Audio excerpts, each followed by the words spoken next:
All right, good evening, everybody. Hopefully you all are doing well. Today is December 22nd, 2022. It is a Thursday. It's about 8:41 p.m. Eastern Time here in Midtown Manhattan. We are reporting live from 57th Street, Billionaires Row, the WeWork office here.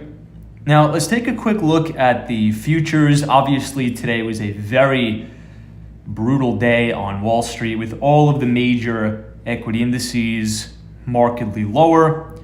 But if we take a look at the NQ, which is the futures for the E-mini 100 NASDAQ, we're down about 13 points. So we're selling off throughout the night. If we look at ticker symbol ES, which is the S&P 500 E-mini futures, we're down about 2 points, so nothing major. I would call that about flat. And then if we look at ticker symbol YM, which is the ticker for the Dow Jones Industrial Average, we are flat at about 33,203. Now, if you notice throughout the day, we were selling off really aggressively and really hard pretty much all day today. But we did manage to rally back and take back some of those losses during power hours, right, from 3 to 4 o'clock. But we're still trading well below the 50-day and the 200-day moving average. And the 200-day across the board on all the major equity indices are pretty much pointing directly straight down. And again, not to sound too repetitive, but I think this market is very reminiscent of the 2018 market where we sold off very harshly into the Christmas holiday. Now, I would like to direct everybody's attention. Tomorrow is the last trading day of the week. It is December 23rd. Christmas is upon us. Christmas is going to be starting on the 25th. Obviously, that is Sunday. Markets will be closed on the 26th in observance of Christmas Day. So we only have 1, 2, 3, 5 trading days left in the year. If you guys could believe that. Really crazy. Only 5 trading days left for the remainder of the year. I will say hello to everybody in the chat, but let's quickly take a look at the semiconductor ETF, ticker symbol SOXX. Now, I've been talking about this, and the reason why I've been let's just head out. Let's head out. We'll talk about it when we're downstairs. Let me go ahead and zip up my backpack, and we will be all set. I see Austin City Limits. Welcome. Good to see everybody. I got my umbrella, and we will head out.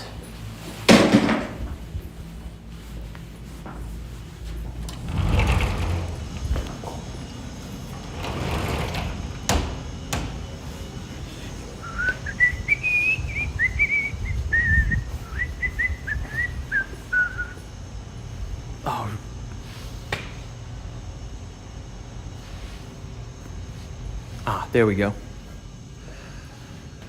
Dan Zhang says, Tom, it was another brutal day in the market. It was. Indeed, it was. We did rally back throughout the day, but I think this market may take an even bigger pounding as we head well into the Christmas holiday. Only 5 trading days left in the year.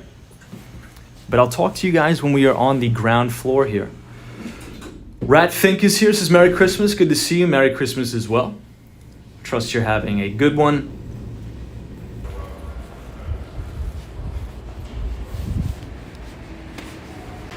It's going to be a very windy night too out here, everybody. All right, so here we are on the corner of 6th and a half Avenue and 57th Street. Now, it's obviously going to be a very wet and rainy night. Pretty much all night. So hopefully you guys have your rain jackets and umbrellas. We are reporting live from Billionaires Row. Zozo Bob, what's up? Good to see you. Says markets are not happy with the positive GDP growth data. Julie M says it's very windy. Now, if you look all the way right here, I'll use my umbrella as a pointer. That is actually Central Park Tower, and it is so tall that it looks like almost the top 50 floors are completely covered in cloud cover. you could almost just barely see the 220 Central Park South. And then this is my favorite building right here. This is 157. Now, it's funny because we were touring the Plaza Hotel yesterday, which is one of the most famous and I think most expensive hotels here in New York City. But right here on 57th Street, let me get you guys a good view. Right across the street from the Russian Tea Room, by the way, is another very expensive hotel. It is the Park Hyatt New York, which also doubles as 157. I think the like per night, I think in the cheapest hotel room is maybe $700 to $1,000. Kind of crazy. I see Austin City Limits. Good to see you. Dan Zang says, Tom, have you seen the news that Scott Minor? Yeah, Guggenheim passed away of a heart attack.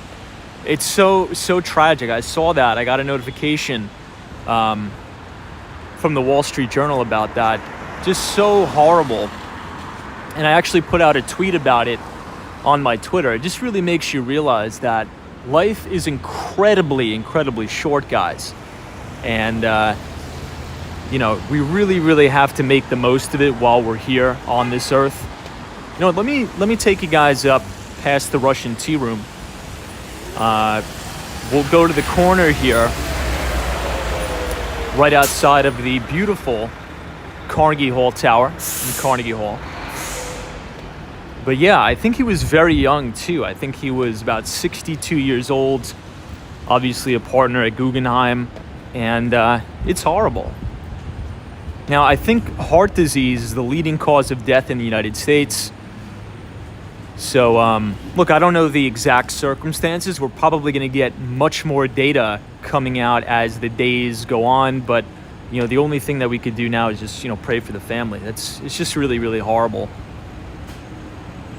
Jeff W277, what is up? Destructionist is here. Good to see you. Anna says, happy holidays, everybody. Thank you for joining us. The Investigators is Walks from Wall Street. I like the rain. The city looks great. And the sidewalks are empty. Yeah, I mean, that's a plus, right? Now, the media has been hyping up this storm. I was checking out some weather forecasts before we started streaming. And they said that the winds are going to be about 55 to 60 miles an hour, and we are going to get very, very heavy rain. Hopefully they're wrong, right? I mean, we don't want that because I think we're in a high tide cycle. So that could cause some significant flooding in parts of Long Island, specifically Queens and Brooklyn, Nassau and Suffolk County. So we'll see. Hopefully it's not too bad. Across the street is the Carnegie Diner and Cafe. Now, this is one of the only diners in and around this area. Right here is the Brooklyn Diner, but I would say my favorite one, which is probably the most affordable one in the general vicinity of 57th Street Billionaires Row, is actually a diner called The Flame. And that is all the way on 9th Avenue. Looks like the FDNY is coming out here. Western Mass Dave, good to see you. Thank you for joining, Dave. Trust you're well. Yeah, Dave, I was I was trying everything today. I went to the mailroom and the lady just wasn't being cooperative. So we'll find the package, we'll track it down, I promise you. Munsar says, hey, how we're doing today? We are doing very good. Audra Henderson says, hey, Tom, happy holidays. I work downtown at 50 Water Street. Wow. We were told to work from home tomorrow. Very nice. You worked very, very close, or I should say I worked very close to you back in the day. My office was 77 Water Street. So we were neighbors. I kind of enjoyed working down there in Lower Manhattan. But the only thing I'll say, and you could probably attest to this as well, it's absolutely gorgeous working in Lower Manhattan in the spring and in the summer and in the fall. But it's a rough go about it, working down there in Lower Manhattan, especially on Water Street during the winter. It is extremely windy, dark and cold there. Here we're outside the Brooklyn Diner. Pretty nice view. Jeff says, is 50 Water S&P Global? I am not too sure. I know S&P was about a couple buildings down from us, but I don't know the exact. I don't know the exact address, to be quite honest. Speaking of the Brooklyn Diner, here it is. Vinny Castellano, what's up? Yeah, so Vinny, I apologize. I did see your comment earlier today. I'll give you guys another shot of 157. I did get your email, and I am going to allocate some time this weekend to reading it. I promise I will get back to you, and thank you so much for sending that to me. I do appreciate it. Hey, Mac lovers, this is Tom. Hold on one second. This is Tom. Greetings from negative 35 degrees here in Wisconsin. Oh my God. Dude, thank you God it's not negative 35 here in New York. It's supposed to get cold, 28 over the weekend. This is Central Park Tower. It's so tall you can't even see the top of it in this really cloudy, rainy mess of a day we have. But it's actually a pretty nice day. Dusty Cole, thank you so much for joining us. I appreciate it. Now, let's do a quick recap. So obviously everybody knows that yesterday was Wednesday, and we got some pretty big economic news as it relates to the housing market. Okay, so we heard from the National Association of Realtors as they released their existing home sales data, and we went over that pretty conclusively, I should say, yesterday on the live stream. Now, it was the 10th consecutive month in a row that existing home sales have declined. But I think what's more important than the actual sales transaction volume is following the price action, right? So even though it is true that on a year-over-year basis, prices increased, right, about 3.5%, but it's the trajectory, right? And you'll notice how we always talk about the trajectory and following the general trend.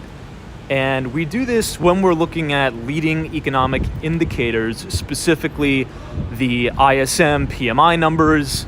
Obviously, once those PMI numbers are getting towards, peak territory, we look for a reversal. And yes, even though some of the readings can come above 50, which signals expansion in the manufacturing sector of the economy, we're seeing very steep deceleration, so we can position ourselves accordingly. It's sort of the same thing with the National Association of Realtors existing home sales. We're seeing steep deceleration, not only in the physical sales transactions, but in the price appreciation. So this is a really nice shot, everybody. We are looking up Broadway. And if you look at this building right here at the end of Broadway, that is the Trump International Hotel and Tower. Now, what's even better than that building is the building right next to it. And we're actually going to be walking up there tonight. I want to show you guys. It is 15 Central Park West. Okay, 15 Central Park West. One of the most exclusive buildings in New York, one of the most expensive apartment buildings in New York. And the reason why I wanted to bring you guys up there tonight, not only because it's just a beautiful area, it's near Central Park, but I want you guys to check out this New York Post article. And I bring it up every time around this time of year, right? The holidays, Hanukkah, Christmas, New Year's, because in some of the most exclusive buildings in Manhattan, you talk about Central Park Tower, 157, 432 Park Avenue, 15 Central Park West. A lot of the staff, like the doormen, can make a pretty good living on the tips. So if you type in Google, New York Post 15 Central Park West, Christmas or holidays, it'll probably bring up that search result. And it's pretty interesting. It's kind of fun to read about just how lucrative being a doorman at one of these most exclusive apartment buildings in New York City. Now, they say in the article, allegedly, some of these doormen can make well into the six figures as a total compensation, just because the tips are so hefty. But let us cross here, though, everybody, because usually we run into a little bit of a buffer zone. and I think it's best to cross here. Hey, Sean Connolly, Sam Bankman-Fried let out on $250 million bail today. I heard that. That was really insane. Now, I tried not to read into it too much because I think just whatever's going to happen is going to happen with that scenario, but I mean, I think that may have set a record. Now, Bill Ackman, this is 220 Central Park South, by the way. Ken Griffin from Citadel Securities has a very nice place here. Now, so it was $250 million bail, right? But did anybody see the tweet that Bill Ackman sent out today? And again, you guys know I sort of muted the keywords for FTX and Sam Bankman-Fried, but I was seeing a lot of chatter today in the Discord, as well as obviously friends in the industry sending me articles and things like that. So I was looking into it a little bit, but I would just refer you to that specific Bill Ackman post, because looking at it at face value, does anybody remember specifically what Sam Bankman-Fried said? Allegedly, he claims, right, and this is all alleged, I don't think we know the exact information, but he alleges that he only has $100,000 to his name, right? Did anybody sort of read that? Now, if that's true, hold on, I want to quickly point out, more importantly to everybody, we are now 59th Street, Columbus Circle. Right in front of us is the Deutsche Bank Towers, formerly known as the Time Warner Centers. Now, in the right tower is a beautiful hotel, now that we're on the topic of hotels, Mandarin Oriental, which is another 5-star ultra-luxury hotel. You may have remembered that hotel from our Miami walks as we walk over the bridge to Brickell Key from Brickell. Now, so Sam Bankman-Fried alleges that he only has $100,000 to his name, which makes you question how could he have possibly posted $250 million bail. So it's either he probably got it from his parents, but I was also reading some things online that he was using a lot of real estate as collateral for the bail. But again, I'm not a bail expert. I don't really know too much about that stuff, but any comment on that? Anybody who knows maybe something else about that? Hey, Ryan Beck, this is Tom. I just read that Ackman tweet. I agree. Generally, keep in mind the bail is 10% of the amount, which 25 mil is still substantial, but not as egregious as Ryan Beck. Okay. Copy that. Interesting. Hey, Charlotte Morales. Says, hey, Tom, happy Thursday. Thank you so much for joining. SME Media says Sam Bankman-Fried, liquid money. Means liquid money to his name. Okay. Yeah, again, I haven't really been following it maybe as much as I should have, but Brad's Brains says the entire treatment of Sam Bankman-Fried is a huge middle finger to all of us regular folks. DC scum are so blatant. Yeah, I mean, I guess, I definitely do believe that there's an elitist class here, right? Now, I've sort of taken an interesting stance on this, and, maybe I'm right, maybe I'm wrong. I don't know. I tend to think that I have an open mind, at least. I have just tried to mute a lot of this stuff out of my life, because at the end of the day, what's going to happen is going to happen. And maybe it's easy for me to say, because I never had any money on FTX, for obvious reasons why you guys know. I mean, I would have harshly advised to stay away from all the altcoins. And the problem with a lot of these crypto exchanges is they have their own token. That is the problem, right? And the SEC has not provided enough regulatory clarity to classify these, let's just call them tokens, but they're actually securities in my mind. They have not classified them as securities. So a lot of these projects, quote unquote projects, can openly and regularly market these particular tokens without any sort of ramification. And it's not really backed by anything. It's not backed one-to-one. And in the cryptocurrency space, here's the front of the Trump Tower, by the way. Let's actually walk up Central Park West. The problem, here's what I'll say. The problem with the cryptocurrency space is, and maybe it's, I shouldn't say a problem, but here's the difference. Let me say this. The difference between the crypto space and traditional banking is this. Now, traditional banking, we run on a fractional reserve lending system, okay? So when you deposit your money, let me just open the umbrella here because it's starting to rain. Now, when you deposit your money into a bank, right?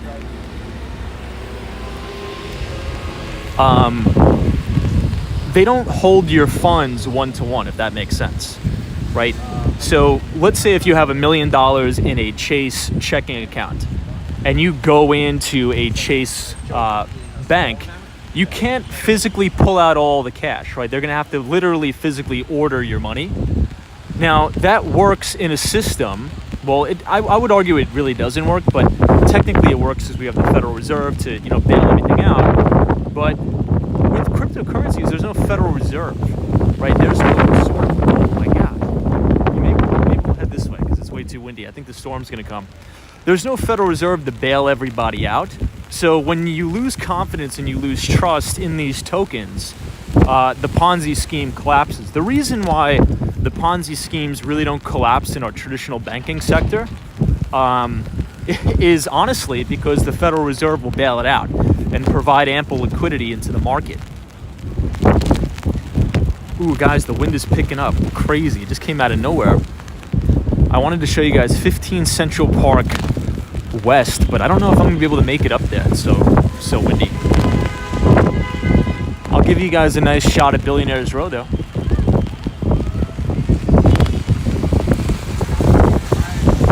I know, Mac Lover says, Tom, don't break another umbrella. I just bought this umbrella today, right before we started streaming. Hey, Ron is here. Says, hello, Tom. Merry Christmas. From Illinois. It's currently -7 with the wind chill. It's -34. Dude, that's some temperature where you cannot go outside. So please stay safe in that type of environment. It's not too cold here. And that's actually one of my complaints. I would actually like it a little bit colder, because if it was colder, it would just be snow flurries instead of rain getting all wet. But we'll see. Smee Media says, Tom, what you describe is like what happened in It's a Wonderful Life. The Austin Tennis is here. Says, hey, Tom, happy year end. How's the quarter shaping up? Quarter shaping up okay. Not good, not great, not bad, but okay. And that's to be expected. It's been a rough economic environment. A lot of people cutting back on spending, but hold on one second. But the Austin Tennis, what about you? I think, are you still at pager duty, right? Not sure if you moved on or you're still there. Let's try to walk down. Maybe we won't. We'll go this way. Whatever the way the wind is at our back, we'll walk just so we don't have to break another umbrella. Meeps says, hope you see this comment. I hope you remember me. I really enjoy your stream. I'm in Alabama, and my baby will be 5 months old tomorrow. Oh my God, congratulations. How fantastic is that? What a blessing. Love that. Hemi Powers says, Tom, do you think Tesla will continue to drop? So I could answer that. I'll refer you to my Twitter page. Now, we've been calling the top on Tesla since very, very early October. Now, I posted a lot of charts and sort of did an explanation that, these liquid leaders, especially some of the names like Tesla, have really been driven, most notably, by liquidity. And now that we are in a different sort of economic environment and monetary policy environment, those particular stocks fall out of favor. And this is why I think it's important, if you remember, oftentimes on the stream, we'll talk about building first a macroeconomic framework first as we think about investing. Because if we don't understand the macro framework. Hold that thought. This is actually really nice. They should do this with all the scaffolding here in New York. Really nice. Now, if we don't understand, number one, what macro environment we are operating in, and then number two, what monetary policy environment we are operating in, we're essentially just running blind, right? We're shooting into the wind, right? And the reason why it's so important is because different types of companies, or I should say stocks, perform better, worse, or the same depending on the environment. And just look at the ARK Innovation ETF today. It's now down over 90% for the year. Crazy. But think about all the particular companies that make up that ETF. They are very high beta, speculative, non-earnings, non-income earning stocks within that ETF, right? And if you are entering an environment where liquidity is contracting and interest rates are going up, let's just for argument's sake, let's say these companies were projected to earn even a little bit of money 2 years down the road. Well, those future earnings are now worth less today because interest rates are going up. So I think Tesla could go lower, but Tesla was down 10% today. So usually what happens in bear markets, you guys could actually see the storm coming here. We're about to get hit with a huge block of rain. You guys see that? Look at the sidewalk, where you'll hear it on the umbrella in a minute. Usually what happens in bear markets is you have these massive waterfall type sell-offs. And then you'll have these neck snapper bear market rallies, which is pretty much made up of short covering and people trying to cover their shorts. So we're pretty far extended now below the 50 and the 200 day. So I wouldn't be surprised if we saw some sort of a rally, but this stock is in a significant downtrend, and I would stay away from it, in my opinion. All right, let's wait for the wind a little bit. Hey, Layla is here. Good to see you. Mac Lovers, is that Kathy Wood of ARK? Yes. Yeah, so she is the, I would say, managing director. Ryan Beck, thank you for being here. Sparks Carnival, good to see you. Hey, Melissa, 2087 says I'm headed back to New Jersey. I'm not sure if we're going to be able to walk down this way because the wind is just too crazy. I'm trying to get to 7th Avenue and then we'll walk down.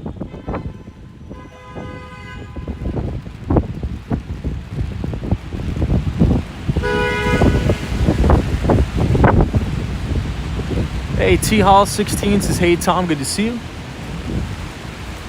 Likewise, thank you for joining us. There's a relatively new gelato place that opened here on Billionaires Row.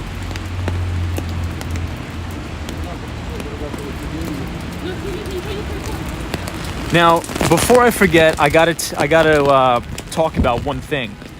And in times like these, right, where you're having these massive moves in equity markets, everybody has their eyes peeled on the stock market. They're looking at the Dow, they're looking at the S&P and the NASDAQ. It's actually not where you should be looking. You need to be looking at the bond market because the bond market is really telling all here.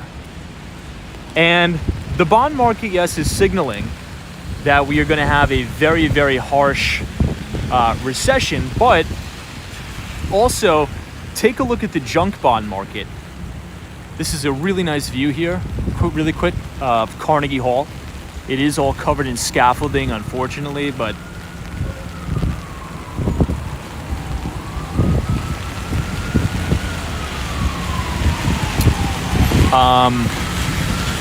But if you look at the junk bond market now, if you go to tradingview.com and type in the ticker symbol JNK, you'll see we're carving out this really, really nasty bear flag. And I think if we crack the lows in the junk bond market, you could see some very, very aggressive, even more aggressive selling in this market than what we've already been seeing. The only thing that's really been holding up these indices have been Apple, right? I mean, look at, and I always say this, since the S&P 500 is a market capitalization weighted indice, it's very, very important that you keep an eye on the top 10 stocks in the S&P and keep an eye on their overall general health, right? Are they in a downtrend? Are they in an uptrend? Because as the 10 stocks go in the S&P, so does the S&P, right? So we've had Microsoft break down very severely. We've had we've had Alphabet break down. We've had Tesla just absolutely get obliterated. I think it's down 70% from all-time record highs. The only stock so far in the top 10 that hasn't really cracked has been Apple. And we are right there. If you look at my Twitter, I posted about it today.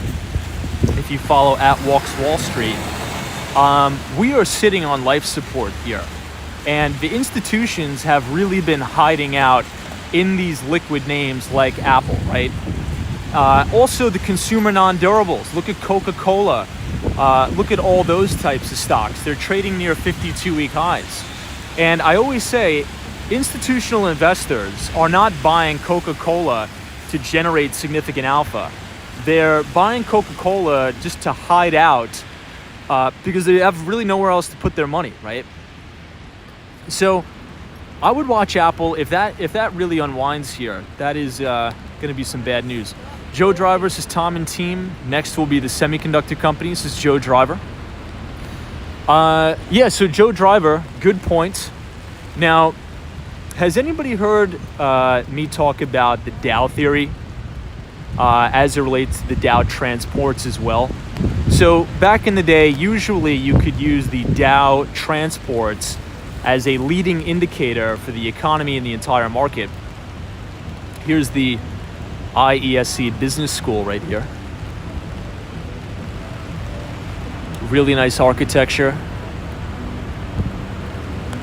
Hey, RJ is here from Colorado. Good to see you. Happy holidays, RJ.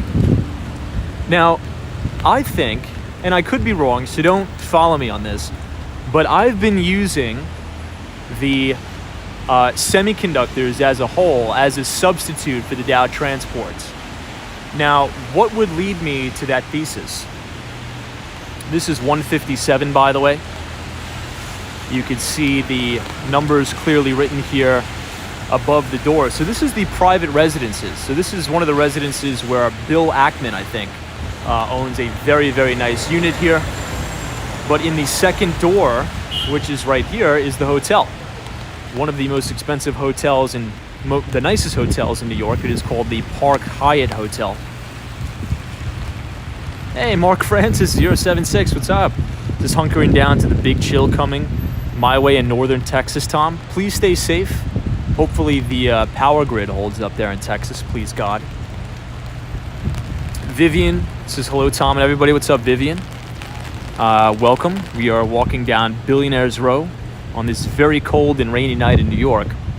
So anyway, I'll finish my thought about these semiconductors because that is pretty much the lifeblood of all of the major technological innovation that is currently powering the economy and is going to continue to power the economy.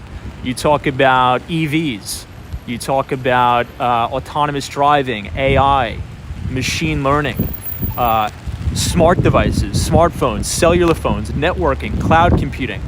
So my thesis on that is if we substitute the semiconductors, one of the indices that I look at is ticker symbol SOXX. That is the Philadelphia Semiconductor Indice, which tracks a broad basket of semiconductor companies.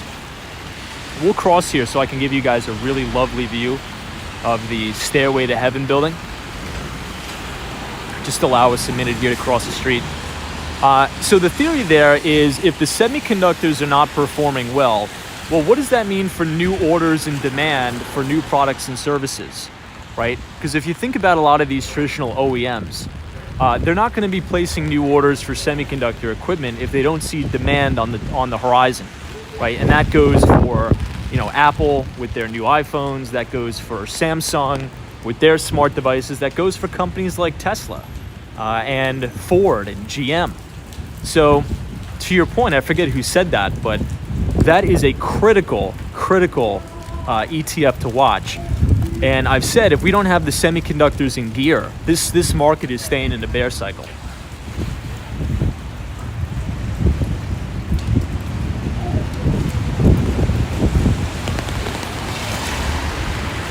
All right, everybody, check this out. This is another building here on Billionaires Row. It is called the Stairway to Heaven or the Steinway building. It is so tall, it is actually covered in the clouds. Can't even see the top. Hey, Julie M says, Tom, would you consider Apple crack number? It's at 132 today. I forget where it's right at the, I think 130 is the number. But if you look, again, I post all of my charts on Twitter, I think that's the easiest medium for me to do that. But it's right around there. I think it's like 130, 129. Now, the problem is it's living below its 50-day and its 200-day moving average. And this is a Paul Tudor Jones thing. Paul Tudor Jones always says, if it's living below the 200, it's a no-go. And Apple has been living below the 200 for some time now. My friend Billy Johnson says, wonder how it feels when they look out the window and see nothing. There's a really good video on YouTube, Billy. I'm going to try to find it for you. It's not about this one, right? So the actual building is 111 West 57th Street, but it's called the Steinway building or Stairway to Heaven. Now, check out 432 Park Avenue. And that is all the way on the east side of Manhattan, obviously on Park Avenue, but it's still considered Billionaires Row. Now, it's so tall that sometimes it could be raining in the city, but if you live on a high enough floor, oh man, it's brutal out here. If you live on a high enough floor, it's actually sunny out because you live above the clouds. It's kind of crazy, right? Hey, Susanna Q4, good to see you. Nina is here. It's good to see you, Tom. Raining in New York. It's good to see you as well. Thank you for being here, Nina. Kathy Lyons.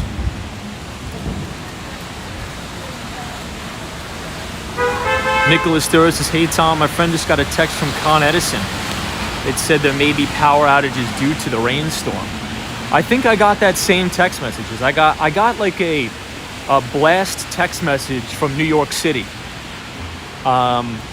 Saying there's going to be very high winds and rain and it could cause coastal flooding. Now that's really what I'm concerned about, everybody, because here's the thing. I think we are in a high tide zone as it is for New York, and this storm is supposed to bring a lot of rain and wind, and that wind is going to push a ton of water up along the eastern shores of Long Island, parts of Queens and Brooklyn. So hopefully we don't get any flooding from this storm, but we'll see. It's actually not too bad out right now, to be honest. It's only a little bit windy. Selfridge is the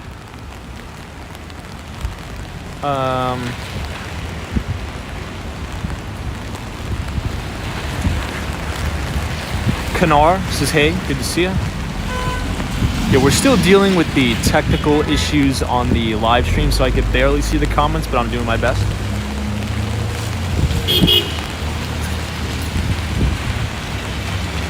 Yeah, Michael Joseph says, I like the semi theory. They are used in every major industry now.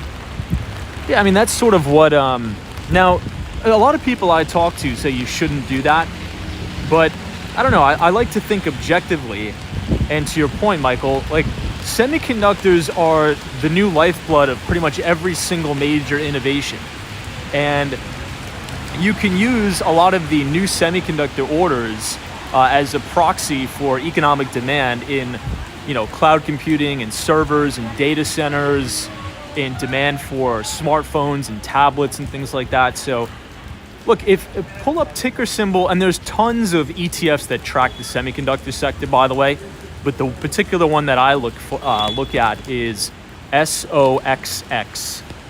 And throw up a 200-day and a 50-day moving average. This thing is living below the 50 and the 200. So if that thing isn't rocking and that isn't in a durable uptrend, I'm bearish on the market. But that's just my opinion.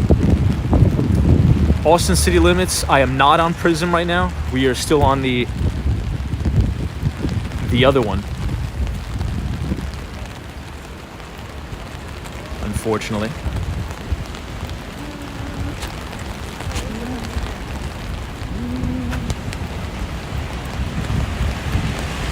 Hey, Mars Tech, this is Tom. You are great as always. Likewise, you are great as well. Hey, Ryan Iglesias says, Tom, how do you walk, talk, and hold the gimbal and read messages all at the same time without bumping into anybody? I don't know. I don't think it's as hard as it seems. It's a lot easier with our other software because the comments are very clear, but it helps that there's not a lot of people on the road today. Look at how beautiful this is here. I'll pull off to the side just so we can get out of the rain for a moment. My friend Ryan Bex, Tom, any thoughts on the indifference of the VIX despite the move lower? You know, Ryan, I was talking to a very, very respected hedge fund manager today, and we don't get it. Now, here's what I will say, and I sort of want feedback from the group here, because this is, okay, so I'll give you my theory. And again, this is just opinionated stuff. It doesn't mean I'm right. I think a lot of people in the market are talking bearish and are being negative, but they're not positioned that way. Does that make sense at all? So I think the vast majority of market participants, and even retail, and we'll talk about order flows and money flows and things like that, but I think a lot of people on Wall Street, especially retail, is talking, the sentiment is very, very bearish, but they're not expressing that in their portfolios. Does that make sense? And here's why I say that, is because if you look at the VIX, to Ryan's point, we're at pretty much the lows. I mean, the VIX rallied a little bit today, yes, but I think the VIX is what, at 21, 22? You know, if you look back throughout history, and I think this is a really good time to talk about this, by the way, because in 2018, going into Christmas Eve, the market sold off. It was one of the worst Christmas Eves the market has had in its history.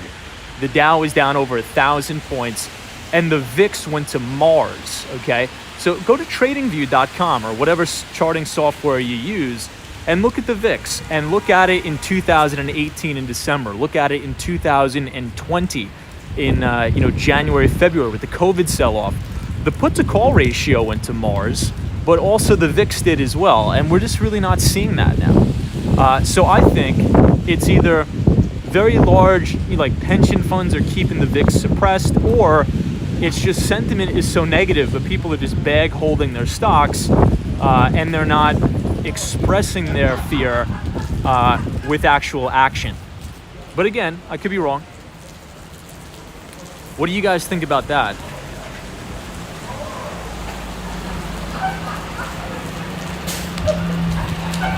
Hey Jimmy, this looks like some really nasty coastal floods coming your way. I hope not, man. I really, really hope not. SK says, hey Tom, have you used Chat GPT yet? I have not. Now, I apologize, I have not used it just yet. Mac Lover says, does anybody look at the CNBC Fear Greed Index? I do. And that's another thing, right? So sentiment could be bearish, but people are just really not expressing it. Now, there's, I was looking at some fund flows the other day, and we are actually throughout history on a 50-year time horizon, retail investors have the highest allocation to equities than in any time in the past 50 years. All the while, large institutions such as hedge funds, the proprietary trading at the investment banks, are slowly using the retail liquidity to exit their positions. Right across the street, this is the Louis Vuitton store. This is on the corner of 5th Avenue and 57th Street. So I think if we really want to see the market bottom here, you're going to need to see retail puke up their stock. It just needs to happen. And according to the data, we're nowhere near that. Some of the retail investors own the highest percentage of equities they've ever have in history. And this usually tends to happen at the turn of major market cycles, right? Large institutions will use the retail liquidity to exit positions.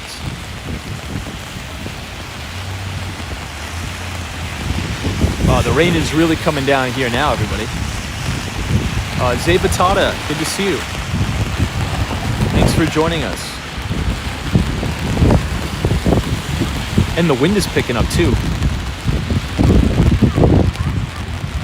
You know, let me see if I could take you guys into the Apple store. You want to do that? Just so I could get out of the rain. What do you guys think? Thumbs up or thumbs down on that idea? I think it'd be cool to show you guys the inside of it if we're allowed. Only if you guys want to. If not, we'll stay out in the rain.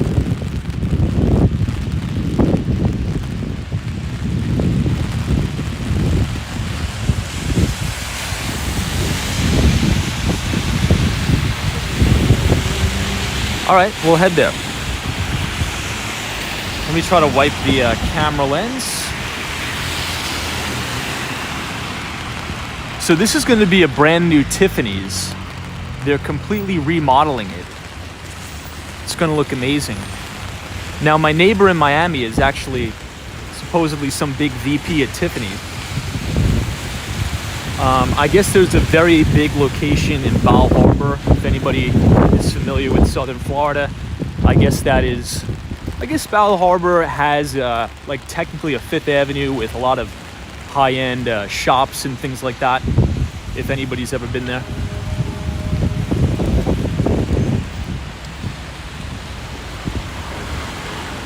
Hey Teresa, good to see you.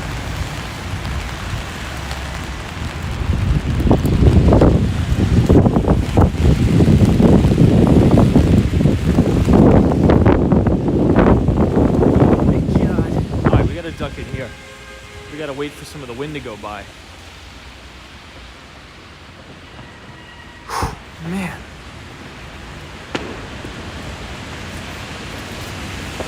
Yo, FredX. Good to see ya. Alright, I think we have a little bit of we have our pocket, I guess you could say.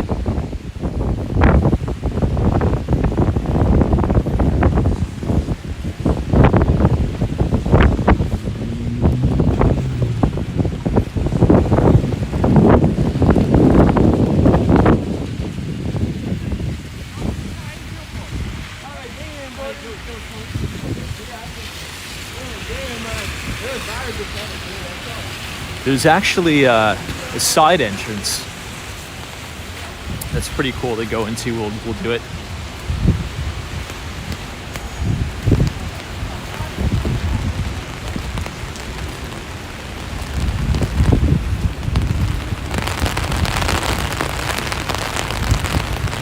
All right, let's see if I can get you guys in the Apple store. Let's see if the internet holds up here. We'll check it out.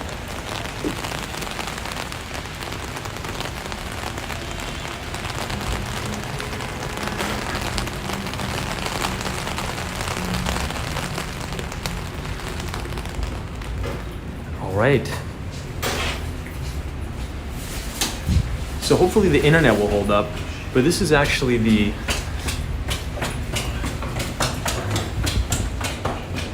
Thanks. Yeah, no problem.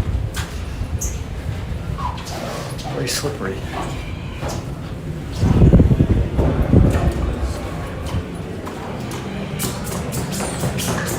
All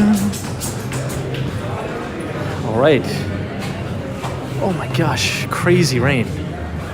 So this is the Apple Store. Let me take off my hood. Whew.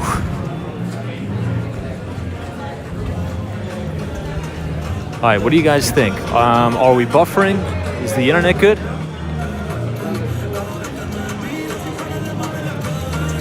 Hey, Marcelo Gill is here. What's up? Julia M says everybody's looking at you. Well, I mean, we have 800 people looking at them. They're probably pretty nervous.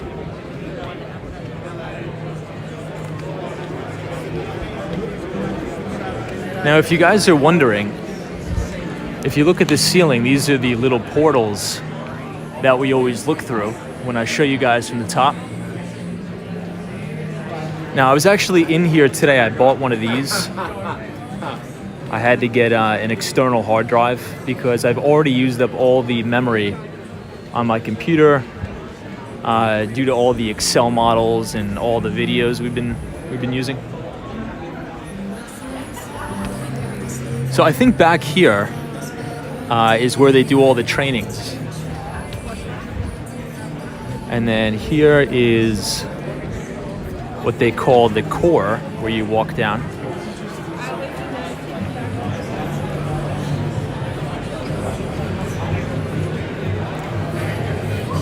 Now, we've been talking a lot of negative things about the economy, about the stock market, but check this out, everybody.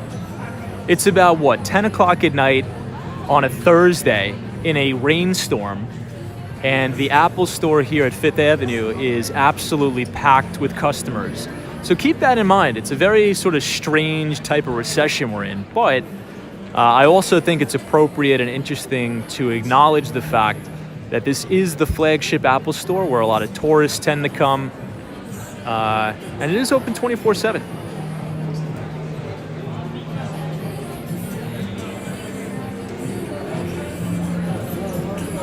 I'll take you guys on one lap around. Now, I could tell you throughout the entire day today, it was just as packed. It was just as packed as it was in 1 o'clock in the afternoon as it is now.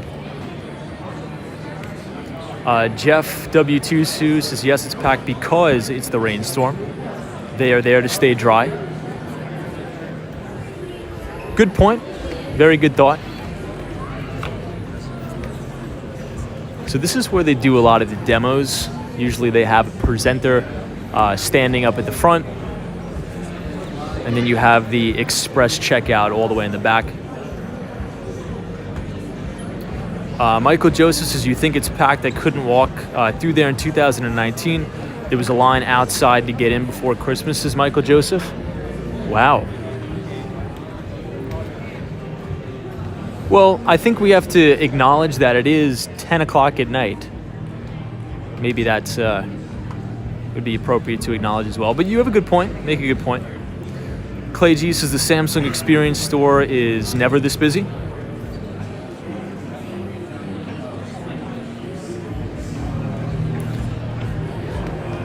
All right. So I think we have given a full tour here. We'll walk to the back. But if you guys are enjoying the live stream so far, feel free to hit the like button and hit the subscribe button if you're new. We do these live streams about 5 days per week, starting at 8:30 p.m. Eastern. Yeah, Mike Skate TV says they changed it a lot. And again, if you notice these sort of little holes in the wall, this is actually where I show you guys almost every night. You could actually see the shoppers from above.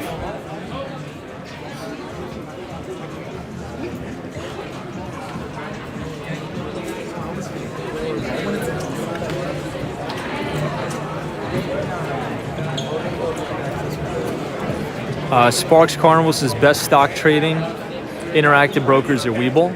I wouldn't put any money on Webull if you paid me. I think that's a fraudulent company. But Interactive Brokers is very good.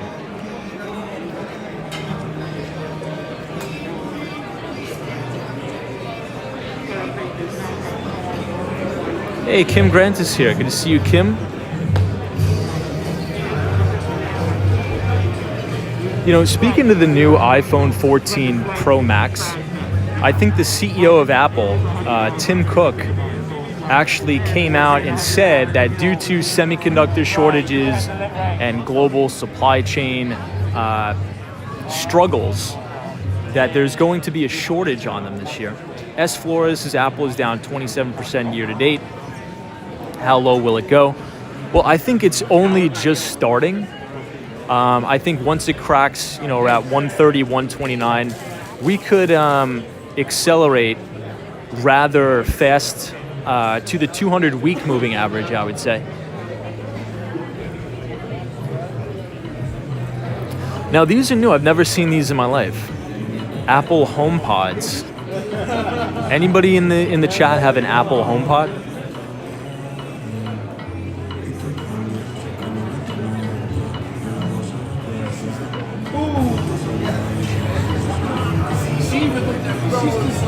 So I guess this is Apple's competitor with Alexa, I guess.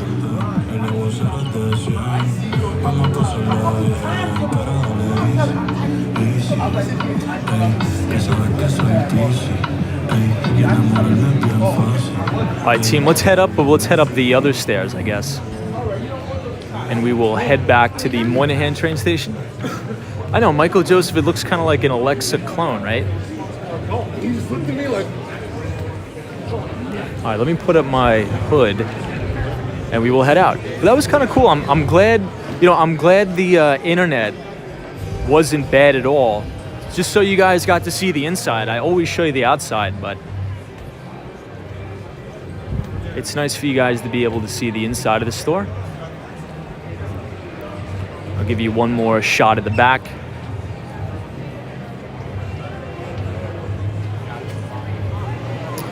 Susanna Q4 says, Tom, which password manager do you recommend? I think the only one I use is the iCloud keychain, I think. So once I'm logged in and verified, like with the 2FA on one of my devices, it'll also log in on my other devices as well. I think it's called iCloud keychain or Apple keychain. All right, so we are going up the core. Let me put my hood up before we do that. I'll give you guys an aerial look of the store. Hey, Ryan Royal says, Tom, I have a HomePod. It was buggy for me, but I have slow Wi-Fi. Getting faster Wi-Fi soon, and it will hook back up. Love that. Well, that's good news. So what does it do exactly? Does it connect to all of your smart devices in the house? You know, pretty soon, I wouldn't be surprised if Apple comes out with, if Apple comes out with something like, a refrigerator or, smart dishwashers or something like that. Oh, this guy broke his umbrella. You see? That's about what we're about to do, that same thing.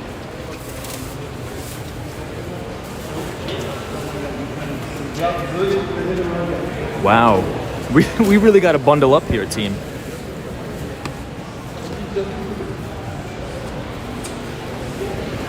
Hey, Cindy Foley's here. Hey, Cindy, good to see you.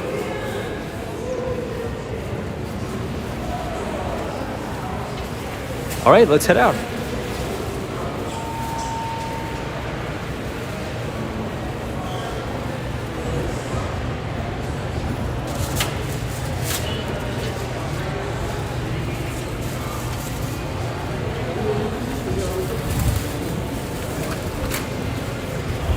All right, so we are now outside the Plaza Hotel. This is actually where we were yesterday. We were inside the Plaza Hotel.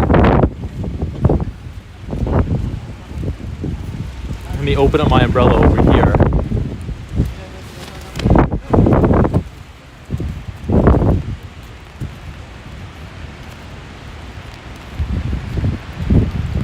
I really like the reflection, though, of the holiday tree, Christmas tree here.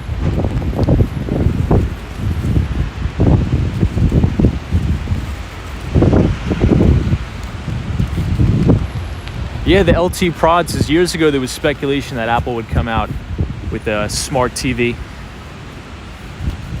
Yeah, so this is what I was talking about. So we were right down here. Kind of cool setup. I'm glad you guys got to see it. All right, but onward. You know, I think we'll do maybe a quick walking tour of Grand Central Station on our way down to the Moynihan. Now, the good news is the wind is at our back, so the umbrella will not break, which is good news.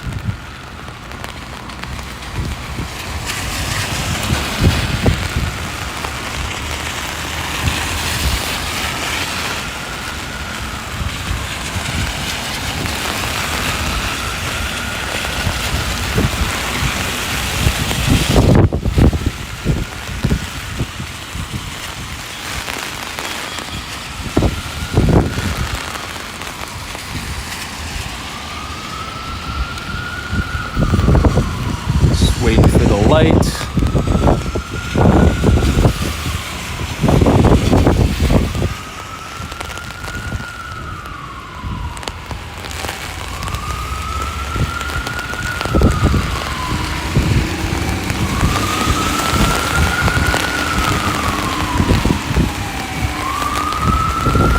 Now, we were talking about the VIX before we went to the Apple Store, but the put to call ratio is actually elevated.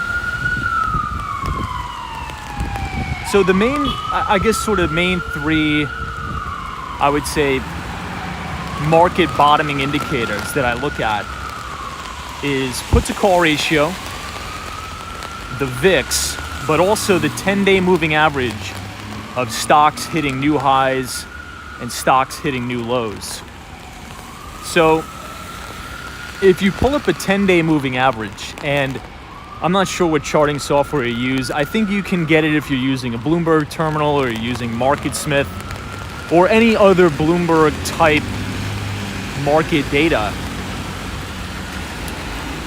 Pull up the chart of stocks hitting 52-week highs and stocks breaking out to 52-week lows. We're actually now expanding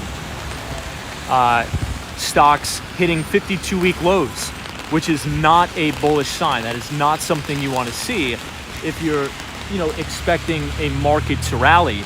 So we're actually seeing more stocks break down here, and I think it's really been led by a lot of the, Cathie Wood style ARK stocks. Now check out, like Teladoc today hit another 52-week low, broke down again. ARK in and of itself broke the lows and hit a new 52-week low. Companies like CrowdStrike, Zoom Video, ticker symbol ZM, another 52-week low today. Coinbase. So all of these money-losing stocks, on any single rally, they continue to be blasted. And we were also talking about tax loss selling. So I think all throughout the end of the year, these names that are down, 50, 60, 70%, they're going to continue to get hammered down significantly. So here we are teamed at the Trump Tower. Oh, Nicholas Dura, I did hear that. The Staten Island ferry that caught fire today. Thank God nobody was injured. Thank you, God. Hey, W, good to see you. You know what I think we may do, everybody? I'm going to give you a tour of the Trump Tower. I think that'll be pretty cool to get you guys out of the rain.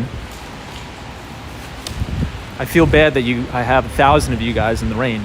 I do apologize. But I'll give you a quick tour of the inside of Trump Tower.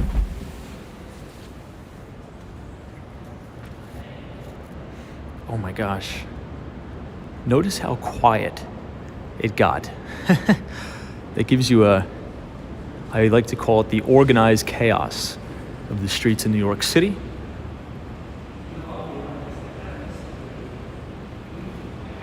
I think this is my favorite part about Trump Tower, the big American flag.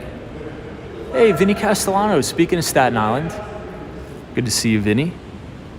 I'm curious, does anybody have any material updates on the fire that broke out on the Staten Island ferry? I think they actually had to evacuate Staten Island ferry itself. So hopefully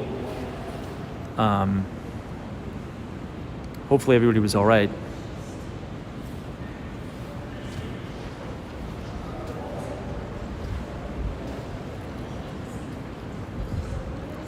I love the inside of the building.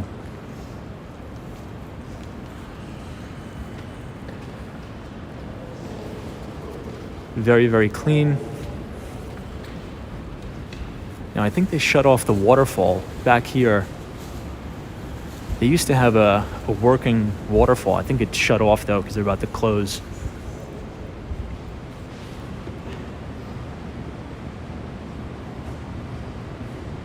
Wow, they did a really nice job in here.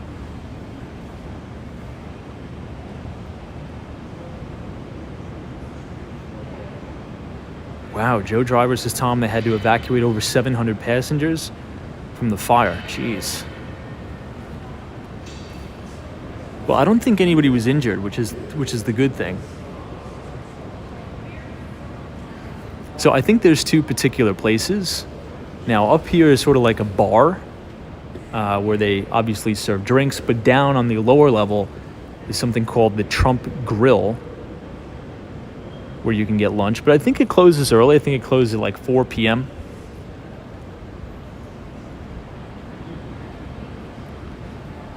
But guys, I think we could all be adults here, please. It's a building. Let's not get triggered over a building. It's teeming raining outside, so let's just keep the political comments to a -3, please. It's just a building. I understand some of you may like the guy, some of you may not like the guy, but let's just enjoy the architecture and not get political.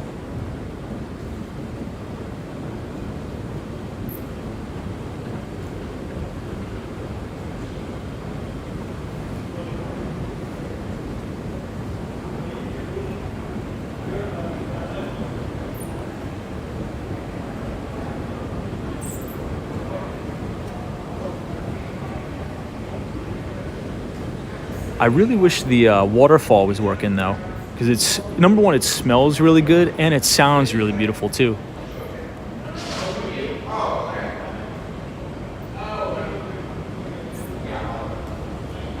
Yeah, Kings is exactly no political comments. Yeah, I mean, it's just the guy's name is on the building. I know a lot of you guys like him. I know a lot of you guys don't like him. I quite frankly couldn't care less. We're just doing a tour of the building. And at the end of the day, there's Christmas trees in here and metal and things, so we shouldn't be getting triggered at that. It's a building. Let me see if I could take you guys through the atrium doors here. Or maybe it closed. You know, this used to be a currency exchange. I remember coming here as a kid, but I don't think it's in operation anymore. This is what I was talking about earlier, the atrium. I actually used to come in here and sit and do work. Just notice how quiet it is here.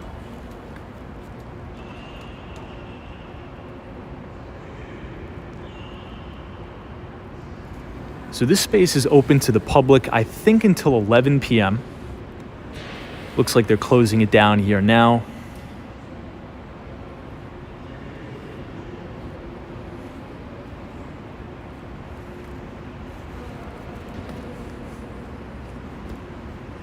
And speaking of IBM, big leader in the Dow, has about a 4.5% dividend yield. IBM is right through these doors, so it's actually connected through the atrium in the Trump Tower, and you have a lot of interesting and cool things here. Yeah, LL says the atrium looks great to relax and read a book. Yeah, I've spent many evenings here, many lunch breaks at work and the like. There's actually a little cafe. It's a pretty good espresso bar there. Come here, grab a coffee with your coworkers, sort of hang out here. It's really nice. It's actually really nice.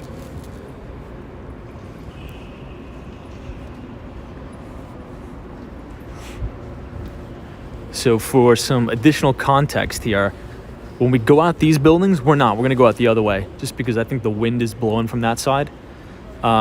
This is 432 Park Avenue, which we were talking about. Right down this block by the First Republic Bank. You walk down about 1 or 2 blocks. You could actually see some of 432 Park Avenue, which is right here.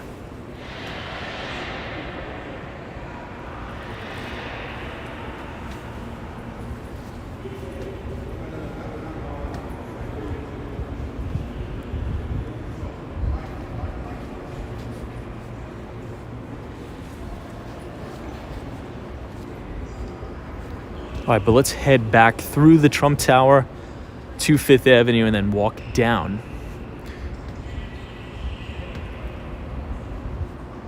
Hey, Marcelo Gil, we'll see you tomorrow as well. Thank you for joining us on this very, very rainy night.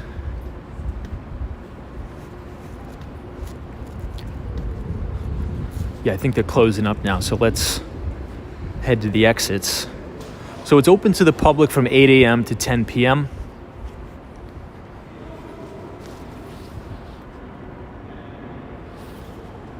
I'll give you guys one more sweeping panoramic view.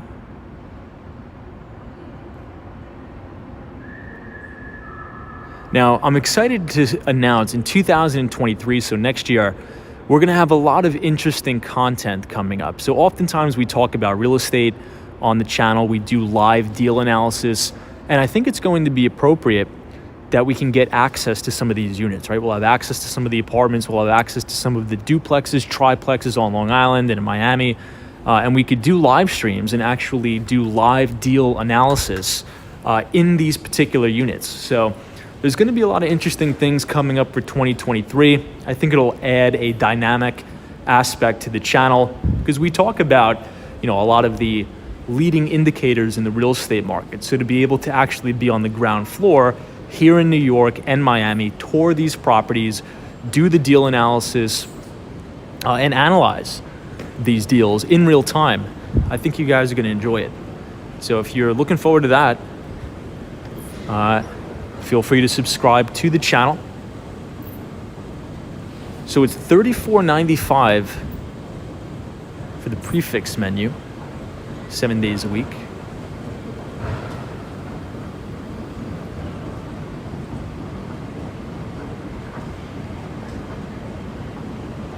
Yeah, Sparks Carnival, you're right. It was a really bad day for a lot of the growth tech stocks. Here's another Christmas tree here.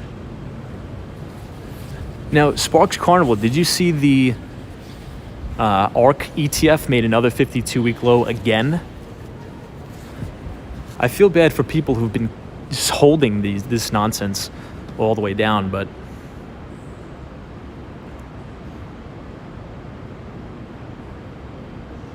hey, somewhat knowledgeable geek says, hello, Tom. Just wanted to check in and say hello.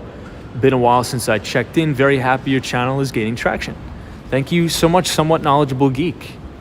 And happy holidays. Happy Hanukkah, happy Merry Christmas, whatever holiday you do celebrate. And thank you for being here. It means a lot. So wishing your family peace this holiday season. Have a good night. All right, all right, back out to 5th Avenue.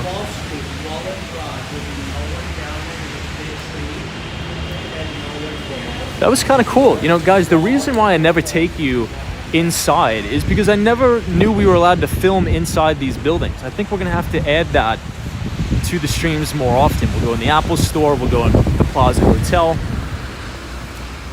It's kind of cool to see something new, I guess.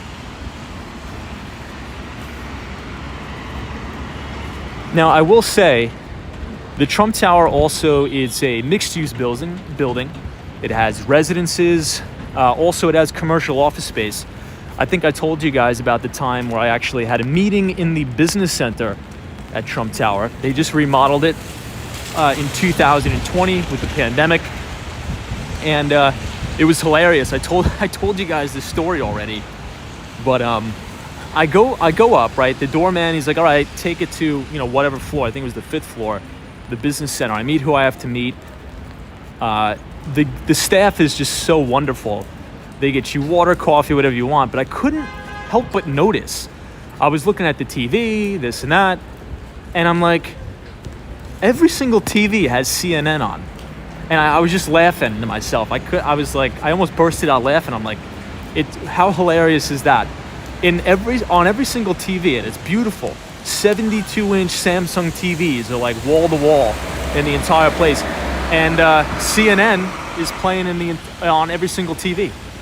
It's hilarious. Anyway, guys, the Peninsula Hotel is really, really nice.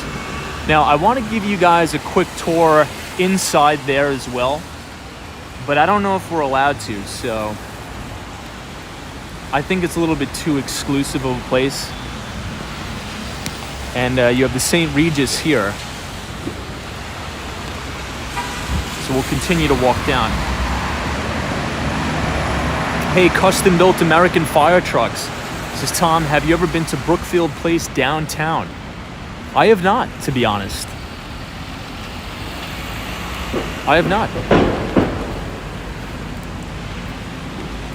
Wow, the St. Regis looks really nice though, doesn't it? I think they decorated it superbly for the holidays. Oh, Lizzie says they do allow you to go in and check out the decorations.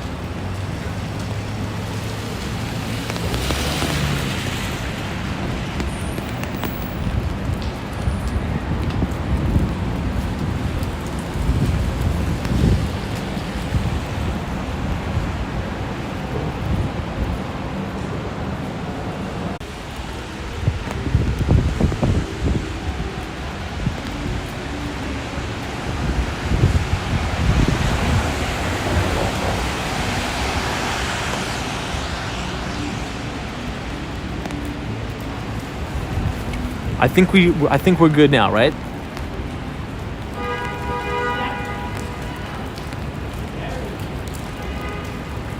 John says, Tom, you're across from the Polo Bar. Supposedly that thing is like really, really exclusive, right? Look at this, we have some vacant retail space here. 693 Fifth Avenue. I could only imagine what the rent is here.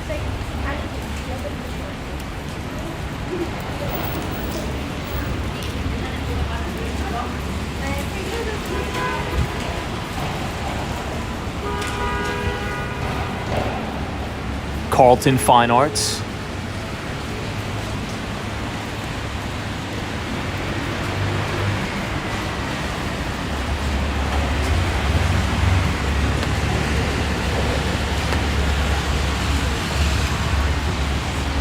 Wow, Brilski, $500 a square foot.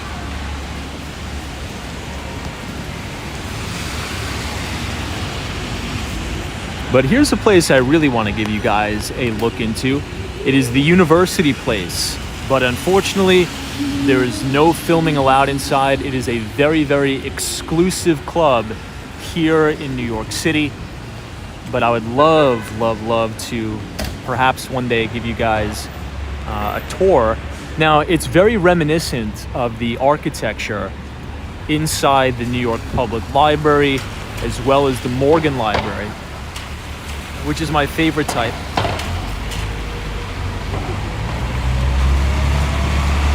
Nicholas Duras says the audio is coming in and out. Maybe that's just the wind.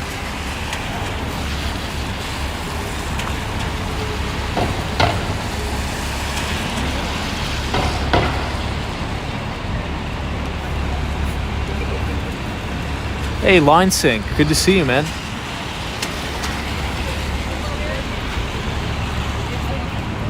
Oh, before...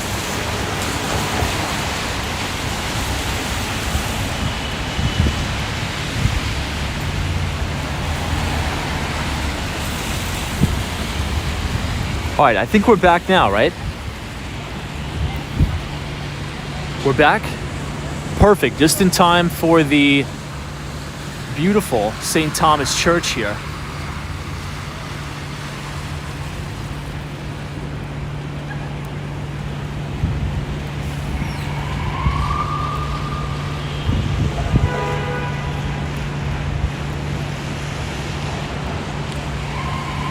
Hey, Carol H says, hey, Tom and friends, Merry Christmas and Happy Holidays. Thank you, Carol. Now, I think as we head towards the touristy part, we're going to continue to buffer. But we'll give it a shot. We'll try. We'll see. Usually when it's bad weather, we also have really bad internet.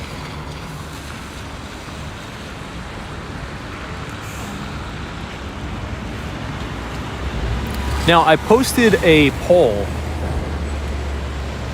You know, I'll take you guys to the Jeffries building. This is one of my favorite buildings here in the city at Jeffries, big financial institution. But I posted a poll to the YouTube community page. Now, if you guys could just take the poll and select which answer you think is best, because I'm thinking about during the day hosting Walks on Wall Street Coffee Hour, where I'll leave the chat open to play a standalone video.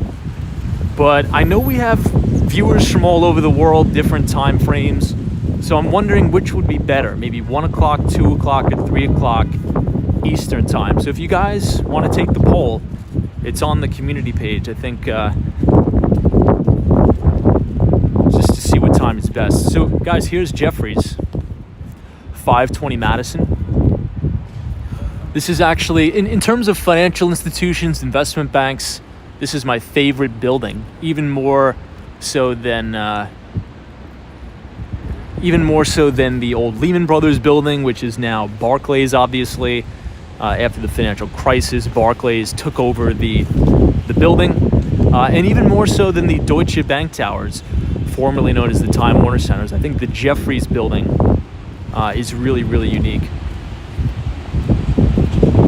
Ooh, Mike C., you're right. Not more than the New York Stock Exchange. I think the New York Stock Exchange is number one. Then this is number two.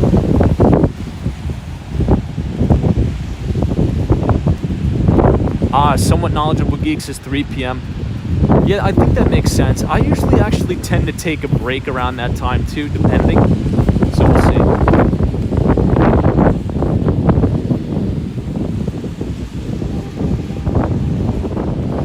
Yeah, I'm seeing a lot of comments about the Sam Bankman-Fried posted $250 million bail. Now, I'm not even, at the beginning of the live stream, I did bring everybody's attention to what Bill Ackman said on Twitter. So I've been trying, as you know, I've muted all of the keywords. I've muted FTX, I've muted Sam Bankman-Fried. So I haven't really been paying attention to it, but I want everybody to go look at Bill Ackman's Twitter handle and take a look at what he wrote. Now, I think it's a little bit thought-provoking here, but at the end of the day, I think Sam Bankman-Fried, obviously his parents are very, very wealthy, and they may have used real estate as collateral to post the bail, but again, I'm not too sure. Because here's where I think the media may be manipulating the story a little bit just to get a rise out of people. I don't really think that he paid $250 million. Like, I really find that hard to believe. I mean, I don't even think some of the richest people on earth are that liquid.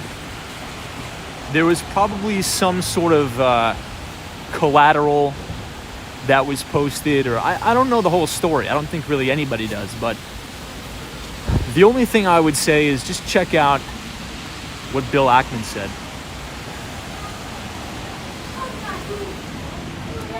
Yeah, even 10% of the amount, right? So yeah, bail is 10% of the amount, but even that, I mean, that's just, it just doesn't seem too believable. I don't know, maybe it's right. I haven't really been following it.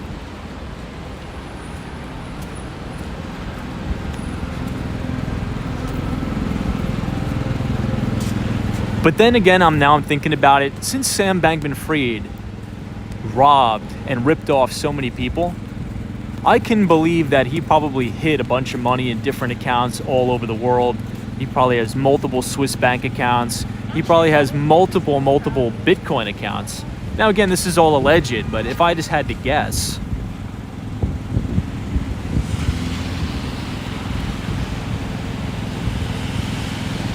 Will M says bond is 10% of the amount. but you don't get it back. It's going to be really crazy to see how this plays out because did anybody see? I didn't really want to get into this too much, but I think it's a big piece of financial news, so we'll talk about it. Now, I think the co-conspirator, I guess we'll use that. I don't even know her name. Caroline is facing about 110 years in prison. But here's the thing. Usually what they'll do is they'll load up somebody who probably has a lot of dirt on the main guy, which is Sam Bankman-Fried. They'll load them up with charges to scare them.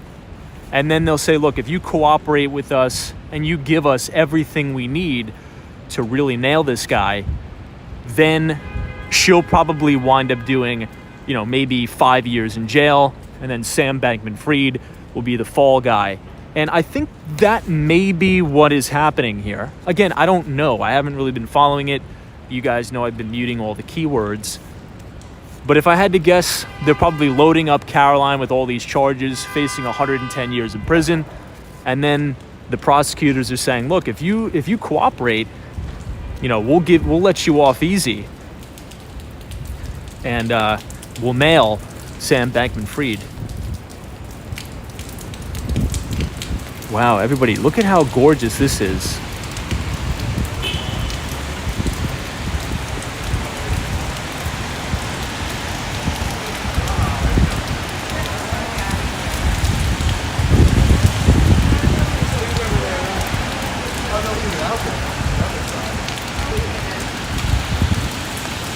So Selfridge, I think the exact same thing about you. I think the exact same thing as you. I think it's the story's a little bit boring, but maybe it's just because I didn't have any money in it, obviously. I think it was so obvious, the whole thing. So Selfridge, I would actually agree. Now, the media is going to drag this out because it's going to generate a ton of advertising dollars for all of the major financial media companies, but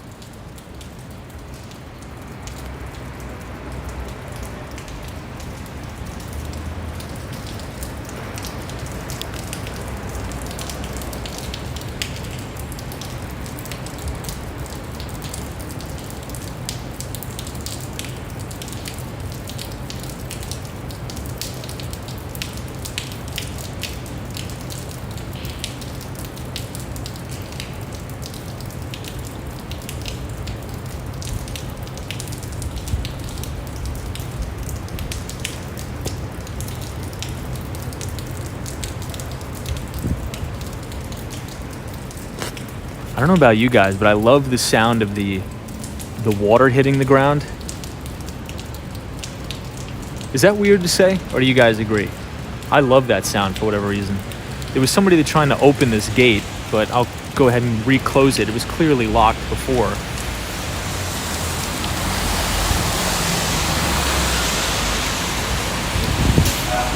Somebody's asking, where is this? This is in between East 50th Street and East 51st and Madison Avenue. This is the New York Palace. I'll give you guys, it's a very, very high-end luxury hotel.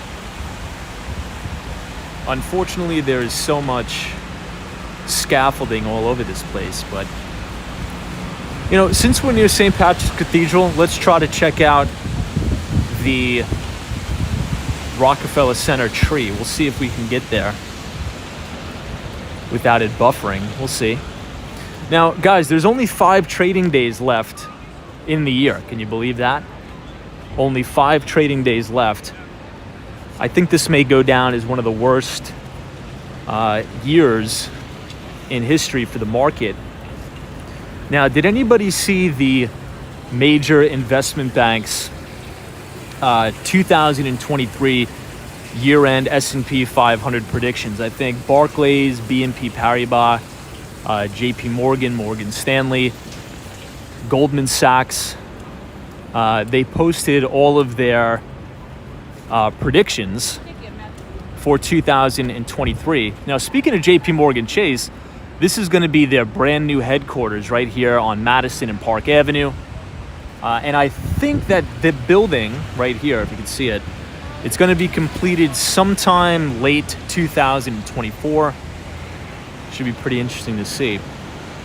But what do you guys think about the targets? If you want to see all of the targets, if you just go to my Twitter page, I think I retweeted it. But usually they're off by a long shot, just like everybody is. You know, even the best investors in the world have a very, very hard time predicting the market. Very, very difficult time. And that is why we oftentimes talk about, you know, maybe it's more beneficial just to have broad-based exposure to a low-cost index fund that tracks the S&P 500 or something like that. Hey, Palmettis. Good to see you. Alice says, hey, Tom, hope things are well. Happy holidays to you and your family. Thank you so much. Happy holidays to you, too. Thank you for joining, and thanks for being here. Now, we usually start to buffer right here, so hopefully we don't this time.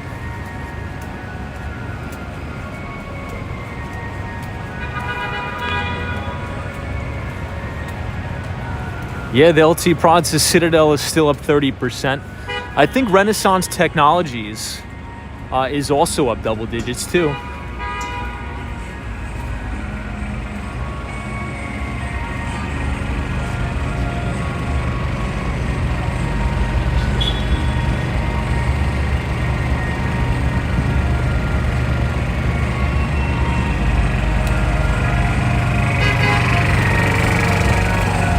Hey, Samantha R., good to see you.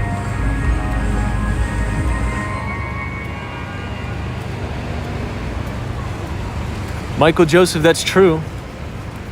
Now, Michael, I think that's why a lot of the Dow stocks have been doing well, because they pay hefty dividends. We wish you enjoy a brilliant holiday season.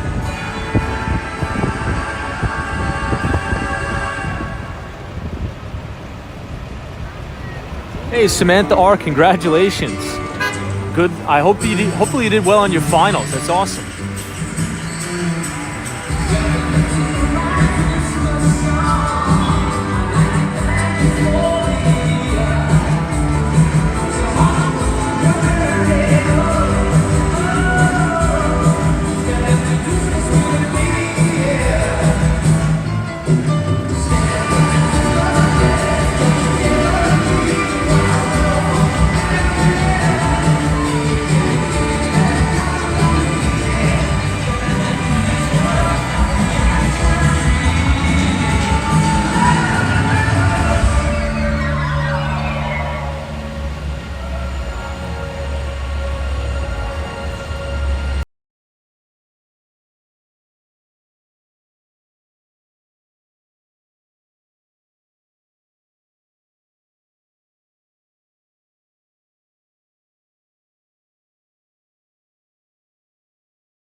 Can you imagine living right here, though? This plays all the time.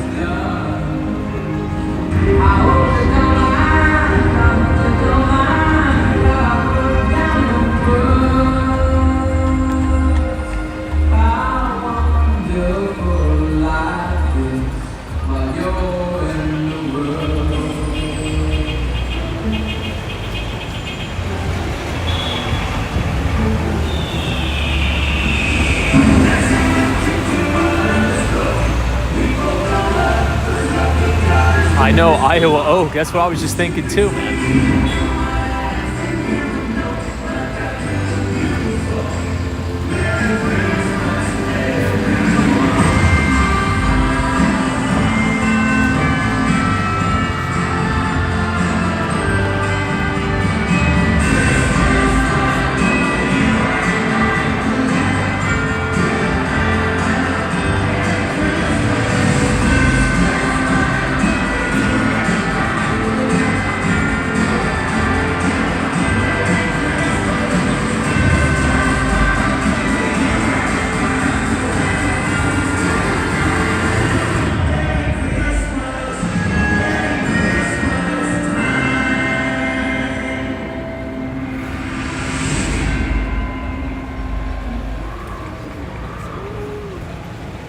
Very nice.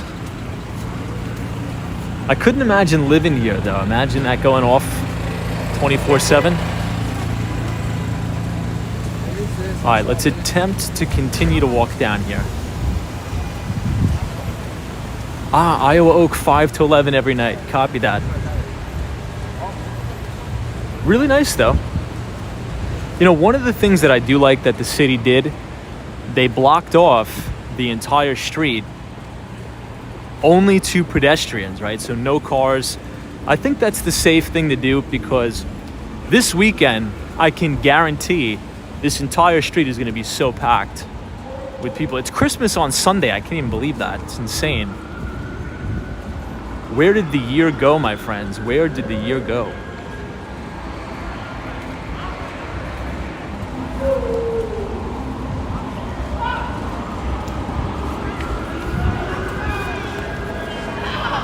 All right, now look to your right.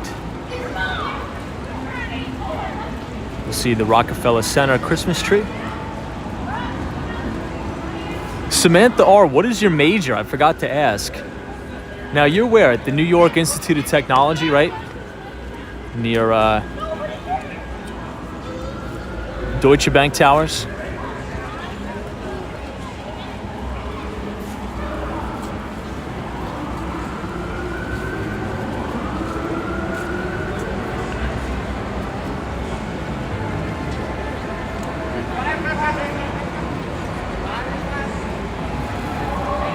Now, if we had to guess as a chat, do we think for 2023, what would you say? And we did this last year too. And I do have the data. I'll be releasing our data on New Year's Eve. But if we had to guess as a chat here, and I'll go back and tally the results, do we think the market, and I'm referring to the S&P 500, do we think it's going to be a positive year for the S&P in 2023? Or do we think the market's going to get whacked again and be negative? What do we think?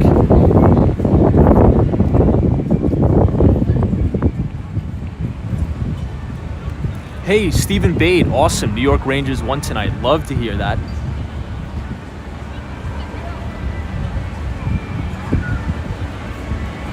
Samantha R is like, I'm next to the Deutsche Bank Towers at least 5 days a week. Johns is positive in 2023. Double Eagles is 4,300 at the end of the year. Whacked. Abdulis is whacked. Yogis is whacked. All right, we'll see.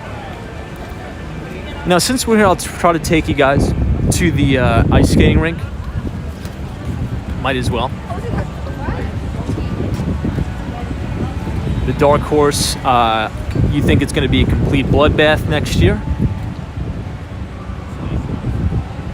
Ninus is whacked again, and it's going to take several years to settle a bit. Interesting.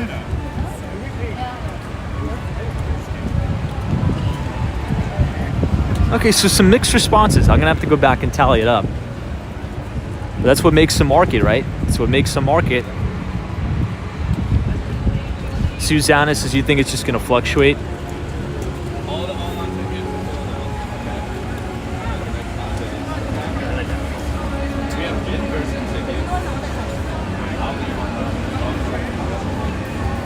Oh, these people are online to go ice skating. Wow, Grand Street wants to think the market's going to go another 30%. Interesting stuff. Yeah, the government spending is out of control. That is wild. I was briefly looking at the spending bill that they want to pass. I mean, that's just nuts. Nuts. Joe Driver says, Tom, do you skate? I don't ice skate. I do skateboard, though, but not ice skate. Kathy Lyons says, you think we're going to be positive for 2023? Zozo Bob says, I'll worry when the unemployment rate goes up. Well, Zozo Bob makes a good point. This is what we've been talking about, right? Because the Fed is the driver of this market, and quite specifically, we've had numerous Fed presidents, such as Fed President John Williams, Fed Chairman Jerome Powell, and Most recently, San Francisco Fed President Mary Daly come on the record saying, we will not pivot unless unemployment goes to 5%. So the Fed's looking to throw people out of work, right? That's what they want to do. That is their goal. They've told us this ad nauseum. Now, the unemployment rate as of right now in the United States is about 3.7%. So assuming that these rate hikes will continue until we have 5% unemployment, I think we're almost guaranteed to see a little bit of a liquidity crunch here. Now, here's something that we're going to get into in future live streams. We won't have time to cover it tonight, but here's what I'll say. If the major investment bank earnings estimates for 2023 are correct, I think we're going to see a major credit crunch here. We'll see. Yo, Dan Zhang, what's up?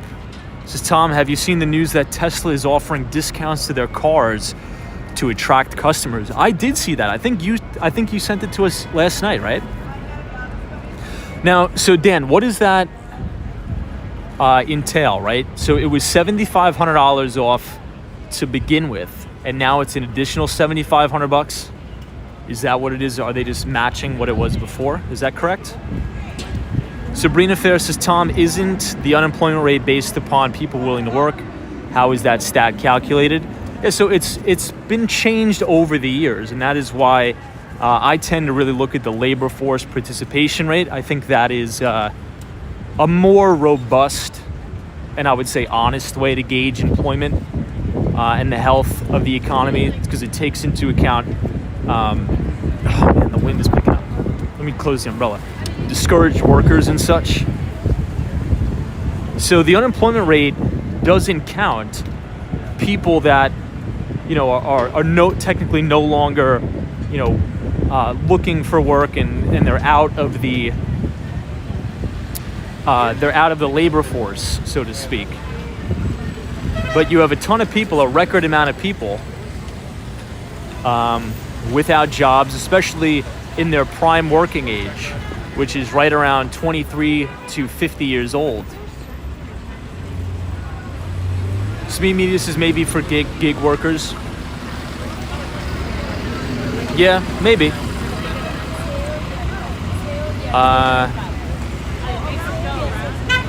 Vinny Castellano. Jeez.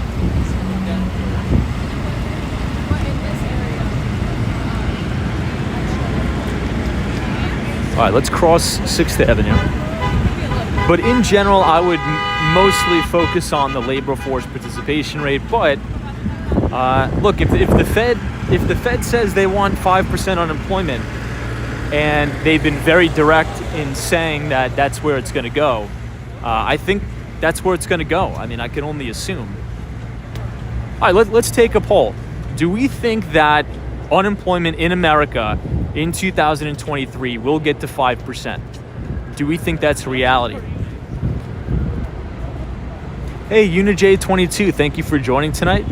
Happy holidays, happy Hanukkah, Merry Christmas. This is a good steakhouse in here, very good. Del Frisco's. Wow, everybody's saying no. Kevin says no. Mike C says yes. Double Eagle says no. Outer Haven says we're already there, if we're being honest. Yeah, I mean, but I'm talking about, totally understand what you're saying, Outer Haven, and you make a good point. But I'm talking about like the statistic unemployment rate. Do we think it's going to go there?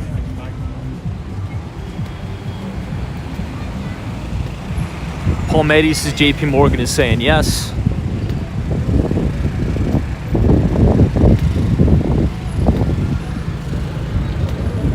Now, I don't know if it'll get there next year, but if I had to bet on it, I think it will get there because that is what the Fed wants.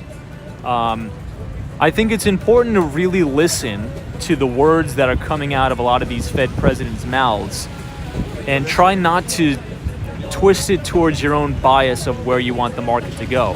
I mean, they've said specifically, we want unemployment to be 5%. That is our goal. And they've said many, many times that they're going to do whatever it takes to achieve that goal. And look, it's not what I want. I don't want to see people thrown out of work, right? I'm not a sociopath. But at the end of the day, if that's what the Fed is saying, there's really,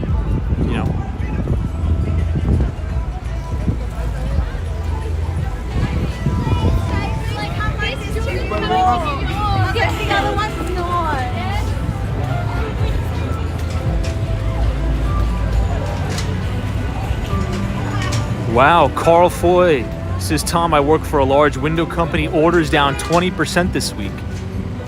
Whoa. So, Carl, do you mainly... Well, maybe this is a stupid question, but I'll ask it anyway. What is the majority of the sales made up of? Or made up from? Is it big commercial real estate windows like this, or more residential, or is it both?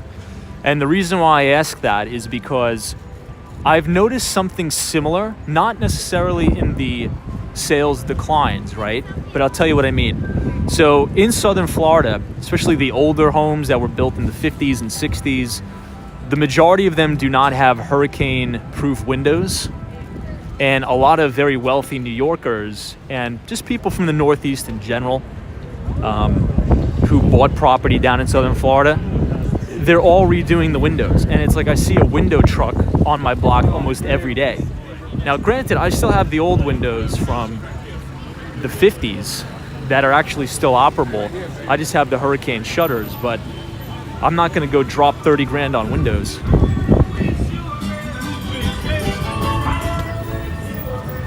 But if you're talking about residences, if less people are buying homes, less people are going to be redoing their windows, right?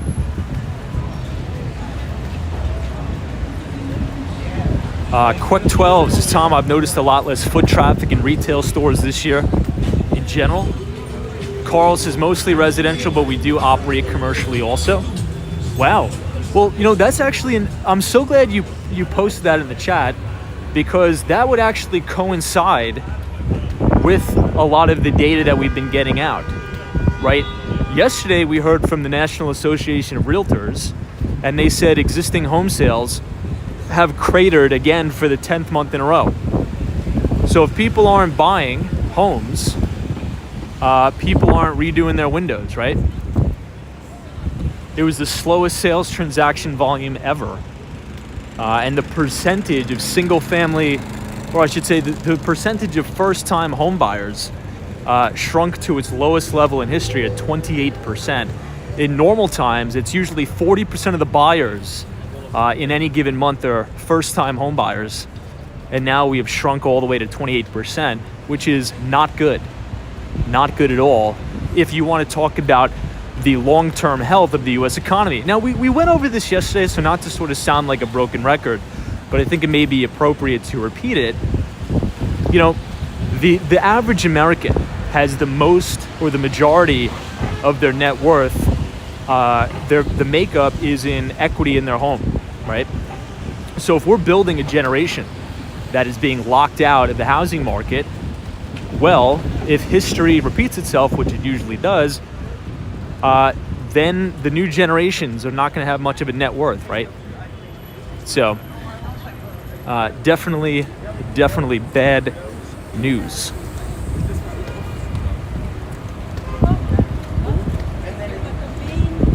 Hey, Sabrina Fair, what's up?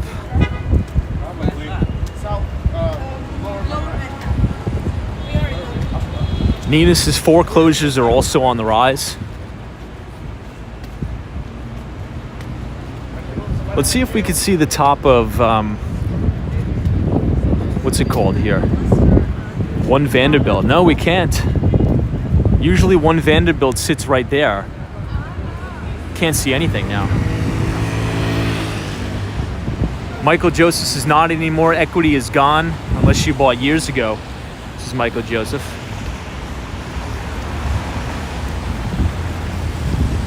You're right. I'm saying on a broad basis, right?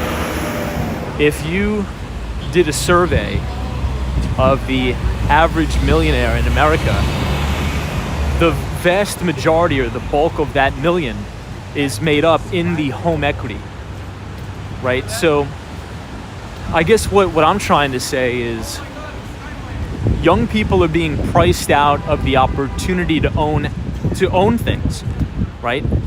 You will own nothing and be happy, as somebody said. But we won't go down that line. I don't want to get the channel taken down. Look at that wind, crazy. All right, everybody, look at how beautiful this is, the Steinway & Sons piano.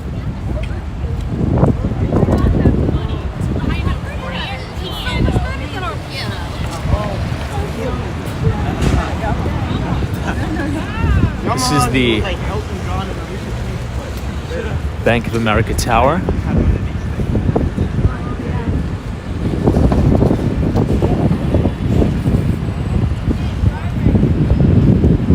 Carl Foy says, so do we think a pause in rates are coming soon? You know, I honestly don't think so. I don't think so. I think they may slow the pace of the increments that they're raising by, but I don't think they're stopping anytime soon, in my view. All right, everybody, the Empire State Building, you can almost make it out through the clouds here. We are on the corner of 42nd Street and Avenue of the Americas. It's so crazy, it almost looks like the Empire doesn't even exist.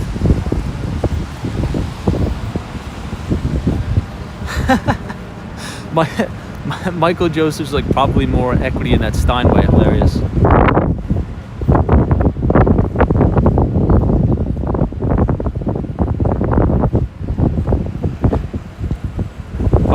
Rating to the Empire. I'm gonna give it a pretty high score. I'm gonna give it a 9.2, even though we can't see it, because the blue luminous reflection looks kind of cool. Brian Forrest, what's up? Good to see you, Brian. Joan K, always a pleasure. Samantha R, God bless. Frank Garcia says we need to a reset in the housing market. It is way overpriced. Frank Garcia, my friend, my man, good to see you. Happy holidays to you and your family. I'm so glad you used that word reset. And I'll tell you why. Because not the last FOMC meeting. I think this was 2 FOMC meetings ago. Fed Chair Jerome Powell used that word specifically. We're going to need a reset in the housing market. So usually, as interest rates go up, the value of houses go down. So hopefully in maybe 2 or 3 years, we have a substantial decline in the price of homes, and maybe that'll make it a little bit easier for people to get in. But essentially what we've been seeing now is historically prices are still elevated, but rates are just higher. So that is making things a lot harder for people to buy homes. But I think we're going to see prices continue to fall, to your point.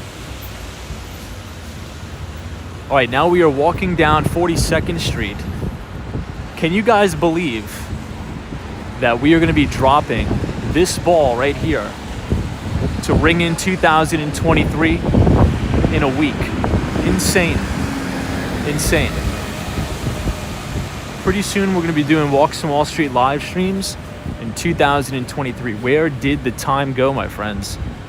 It's been a good year despite the turbulence in the markets. It's been a very, very successful year. And I'm very thankful for everything that happened to me this year.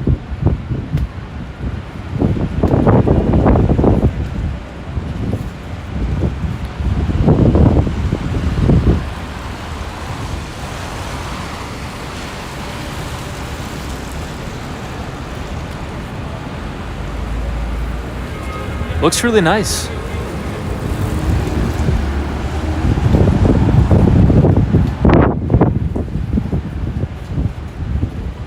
So we're actually coming up on the NASDAQ.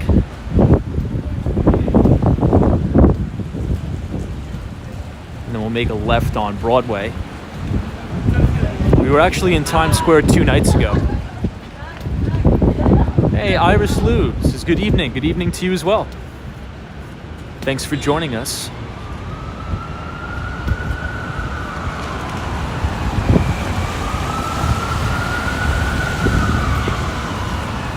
I know, it's crazy. Very thankful for that, Rich Child.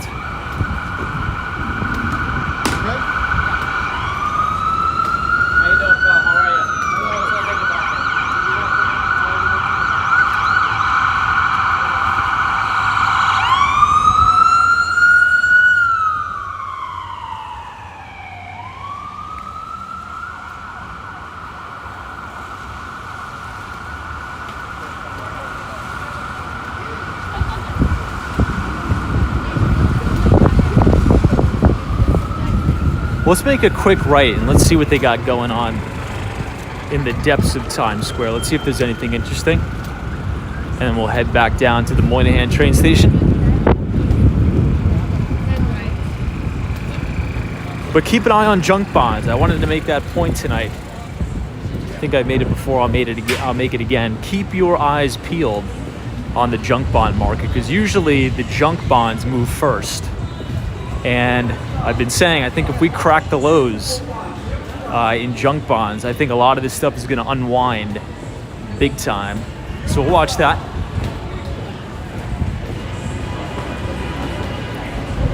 We're actually coming up to where they film some of the shows at CNBC. The Investors Business Daily studio actually used to be here as well. So this is where the likes of Andrew Ross Sorkin sit and hang out and do their thing. Squawk on the street. Squawk Box.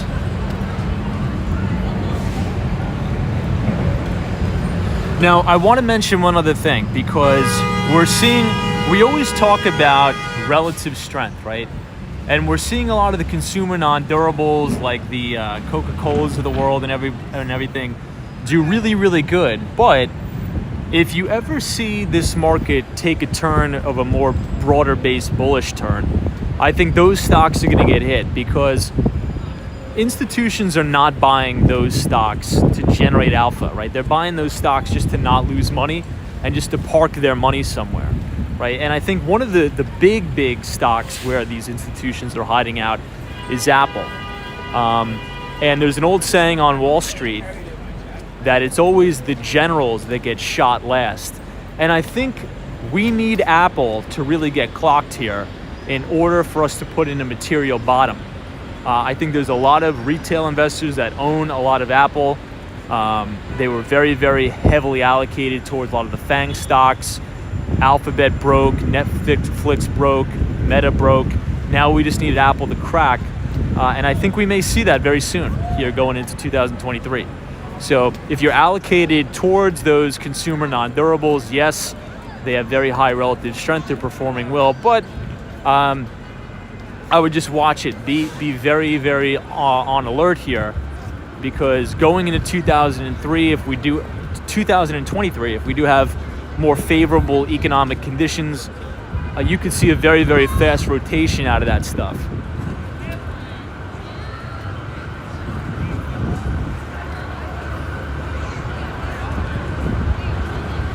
Hey, Stephen Bate, good to see you.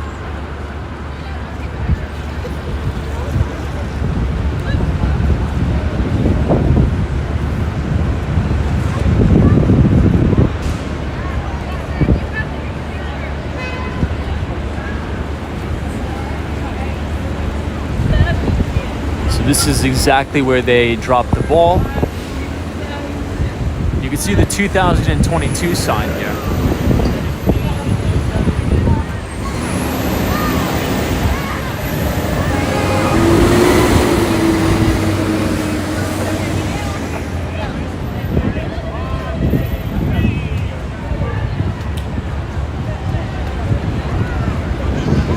Yeah, treasure troves. His money's moving into IBM also. Yeah, I mean, you're right. We've been seeing a lot of just look at the major indices, right? Look at the broader based equity indices. The Dow has been holding up a lot more or a lot better than the NASDAQ. And the S&P 500 has been holding up a lot better than the NASDAQ. But the Dow has been the leader because you have a lot of solid dividend paying stocks in there. Right, not a lot of these high beta, frothy, sort of nonsense stocks. Hey, Dr. Longers, what's up? Happy holidays, Merry Christmas to you, my friend. Thank you for being here.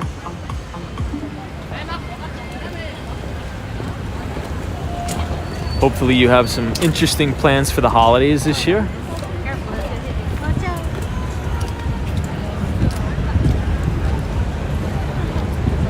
So I'll take you guys to the, just over there by the red steps, because I do actually have to go back to the office. I just realized I forgot something. Can you believe that? I gotta walk all the way back up there. I did forget something.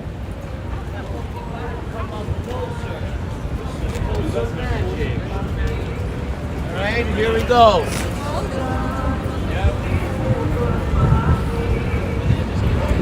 Morgan Stanley's here at the left-hand side of the screen. Yeah, John Barnes, like I plan on staying inside, turning on the heat. We're supposed to get this crazy winter polar vortex thing, right? Now, I'm just hoping and praying that the electric grid doesn't go down, because that could be very bad. Very, very bad.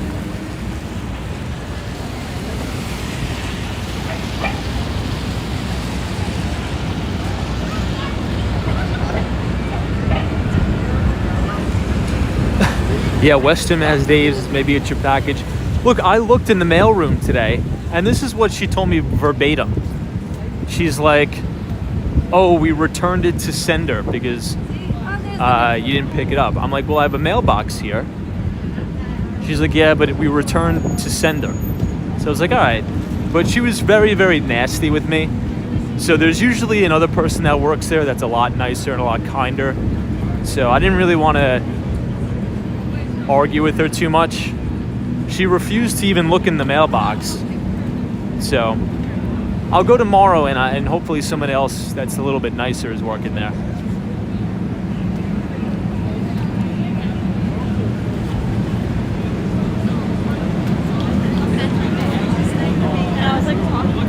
Sometimes it's not worth it spinning your wheels with somebody you know that's not going to help. It's just best to smile and say, oh, thanks for the help, appreciate it, and then just work with somebody else.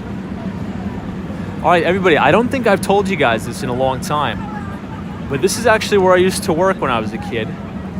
Right here at the Express store, the clothing store. Horrible job, but I think a necessary job. I think when you're a teenager, you need to do those really monotonous and horrible jobs.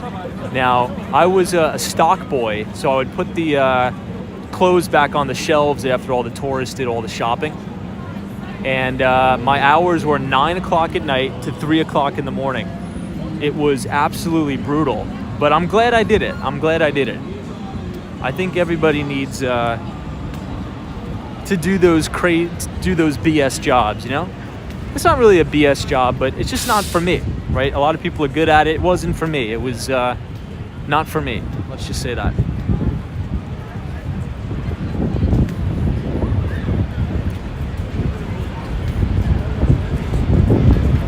So speaking of Lehman Brothers, that is the Barclays Investment Bank, which used to be Lehman Brothers until it collapsed. Oh my God, we almost missed this, team. Look at this, they got the 2023.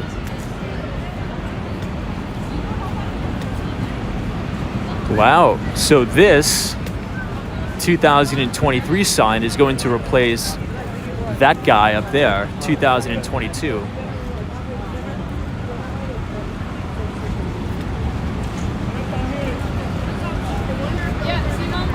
I didn't even notice that. That's really cool. That's awesome. I know, Rich Child 9, so it sounds like difficult hours for the job. Yeah, and then I had class at 8 o'clock in the morning.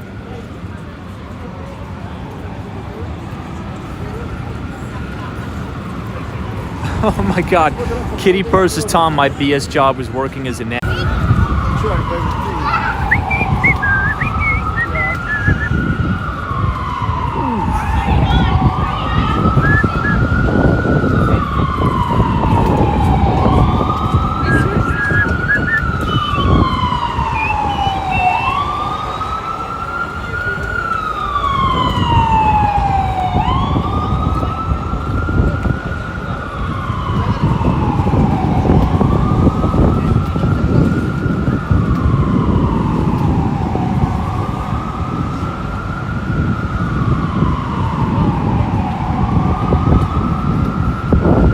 right. We are out of Times Square.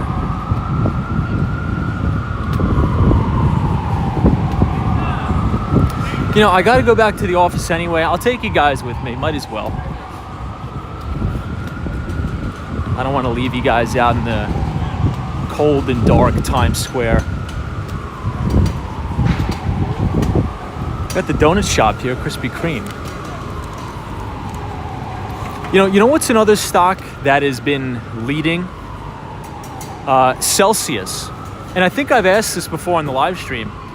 Has anybody tried that energy drink Celsius? I actually tried it because I was so curious because the stock is performing well. Now, I'm not saying go buy it. I'm not saying sell it short. I'm just talking about it because I'm curious. I didn't like it at all. I thought it was very awkward and very weird tasting. But Celsius is leading the market. Con IM says Tom, lake effect snow coming soon. Hopefully not. Salesforce, ticker symbol CRM, right in front of us. Now, the Salesforce has been the dog of the Dow, worst performing stock in the Dow.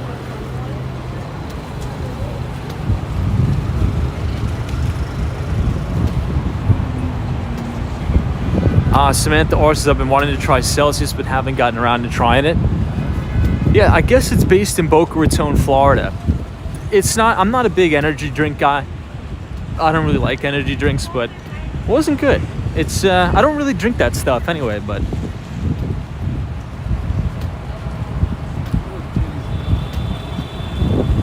Michael Joseph says I get it off of Amazon sometimes. It's pretty healthy, but it tastes like crap.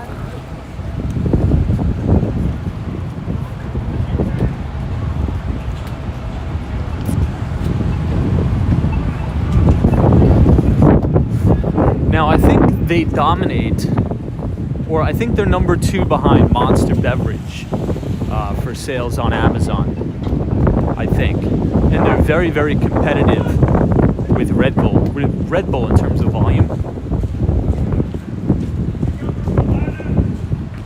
Igor says, have I ever tried Poland Spring sparkling water? I have not. But over the years, you know, my buddy has really turned me on to the sparkling water. And I drink a lot of that stuff, a lot. Now, it's just waters, but I've heard some people say that seltzer water is bad for you, but I think that may be fake news.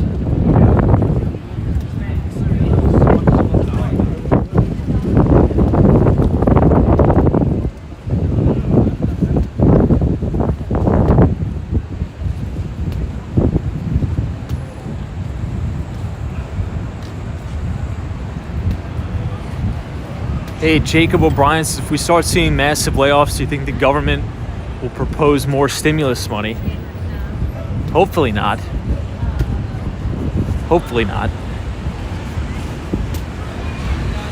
I think a lot of the stimulus money is what's been causing this mess in the first place. Because we printed so much money, right? First of all, you had the Donald Trump bucks, where Trump and the Republican Party printed all this money and stimulus during COVID to give it out to everybody. And then you had to double down with the Biden bucks and all this Inflation Reduction Act, all this nonsense. And that's created a lot of the inflation. So in order to combat the inflation, the Federal Reserve is having to increase interest rates. Now, the problem is, we live in an economy where we are so addicted to cheap money. We are addicted to it, right? For 14 years, this entire quote-unquote bull market has been propped up off the back of artificially suppressed rates and very, very high liquidity, which has driven asset prices. So, I mean, look, our politicians are horrible, both on the Republican and Democrat side. So I wouldn't be surprised if they do something ridiculous. But at the end of the day, we definitely don't need any more stimulus. I think we are all stimulused out, so to say. Hey, we have the Late Show with Stephen Colbert. We have never been over here in a long, long time.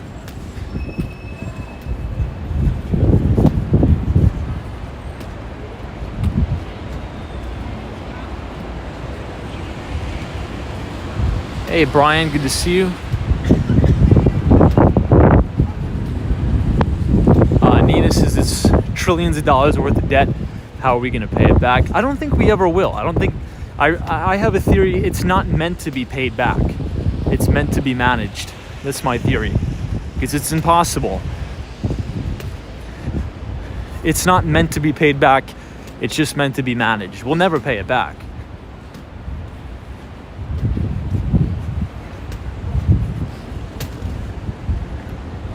So here we have the Ed Sullivan Theater, a New York City landmark, a very beautiful place where they filmed The Late Show with Stephen Colbert. You can see the sign here, it says Colbert.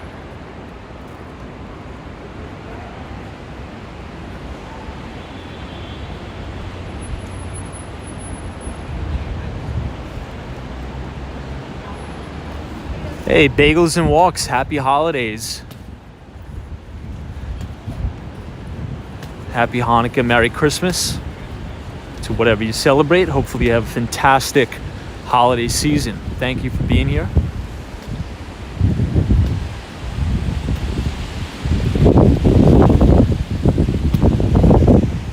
Going back to the office, I forgot something. And then we'll call it a night. So this actually, I think I've told you guys before, but this actually used to be Bad Boy Entertainment, Sean Combs or P. Diddy's headquarters right here. Now the whole building is abandoned, run down, it looks horrible. Supposedly it's going to be totally demolished, thank God.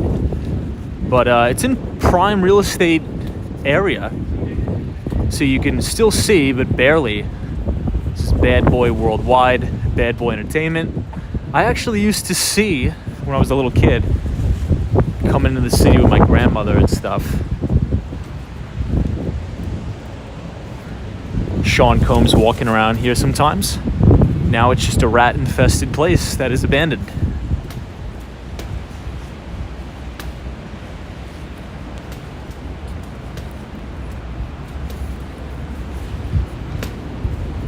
West 55th Street.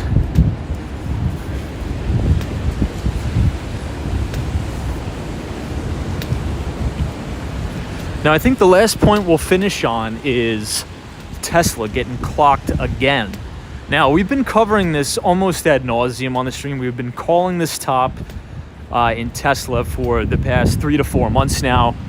I think they're going to be studying this decline in history books, financial market history books, of just what happens.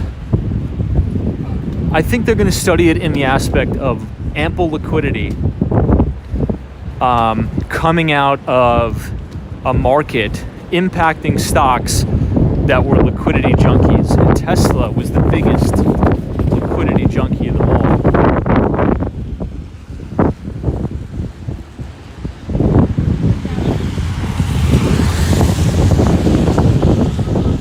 Now here's where I think, and you guys know my whole thesis of where my bear thesis for Tesla. It's so windy and nasty here in New York, man. Is that if you look at any analyst that was bullish the stock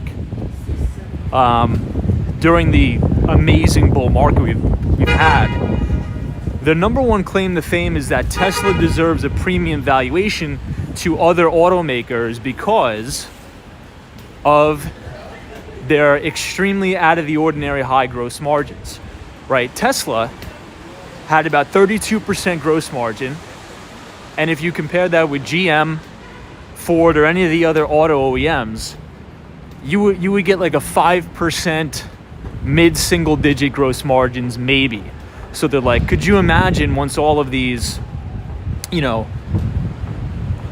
gigafactories ramp up to full capacity and Tesla is actually selling through all of their cars at 30% gross margins, the company is going to be a cash cow. And that is true, but what they didn't factor in is the fact that we are in an inflationary environment. And in inflationary environments, oh man, that wind is brutal. Whew. In an inflationary environment, it puts huge pressure on the gross margins. And Tesla's gross margins are now sub 30%, and I think they're going to go lower.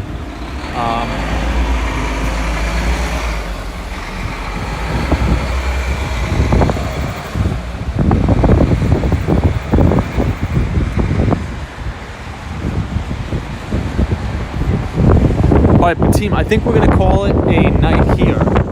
Because I got to go back to the office. I got to square away a couple things before tomorrow. But I appreciate you guys joining the chat. Thank you so much. It was a fun night.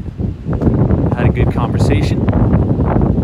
If you enjoyed the live stream, feel free to leave a like on the video. Hit the subscribe button if you're new. And I'll see you guys tomorrow at 8:30 p.m. Eastern.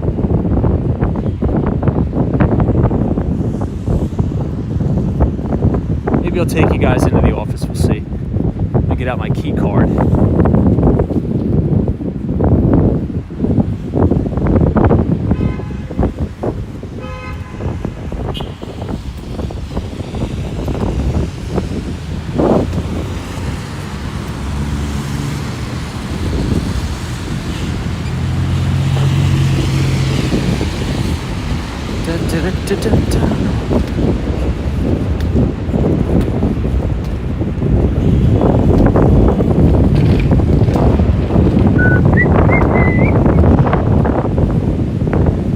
Julia M, thank you so much. Joan K, Selfridge.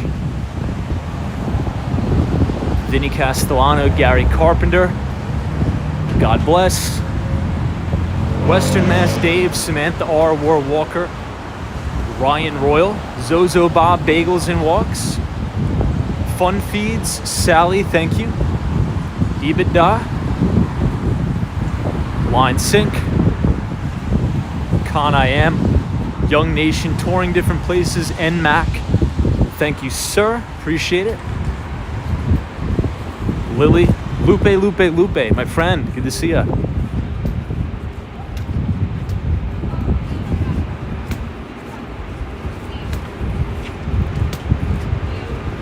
Standing right in front of the office. La tengo agarrada. Yikes.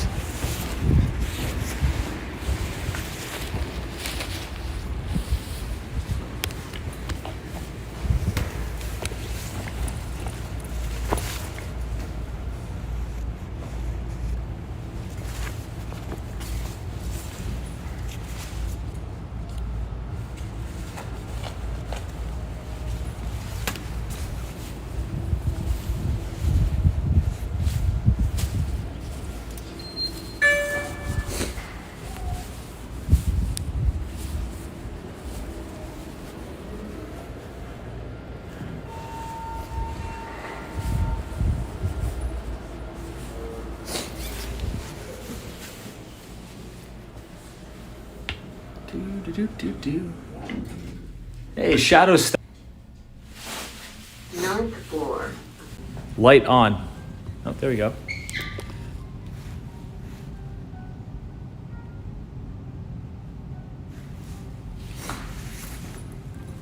All right, team, I'm gonna cut it loose here. Thank you so much. I appreciate it. Be safe. Thank you for joining us tonight on another episode of Walks from Wall Street. Stay dry, stay warm into the mighty bull. Have a good night wherever you are, because there's always a bull market somewhere. You just need to know where to look. And I'll see everybody right back here tomorrow. Take it easy.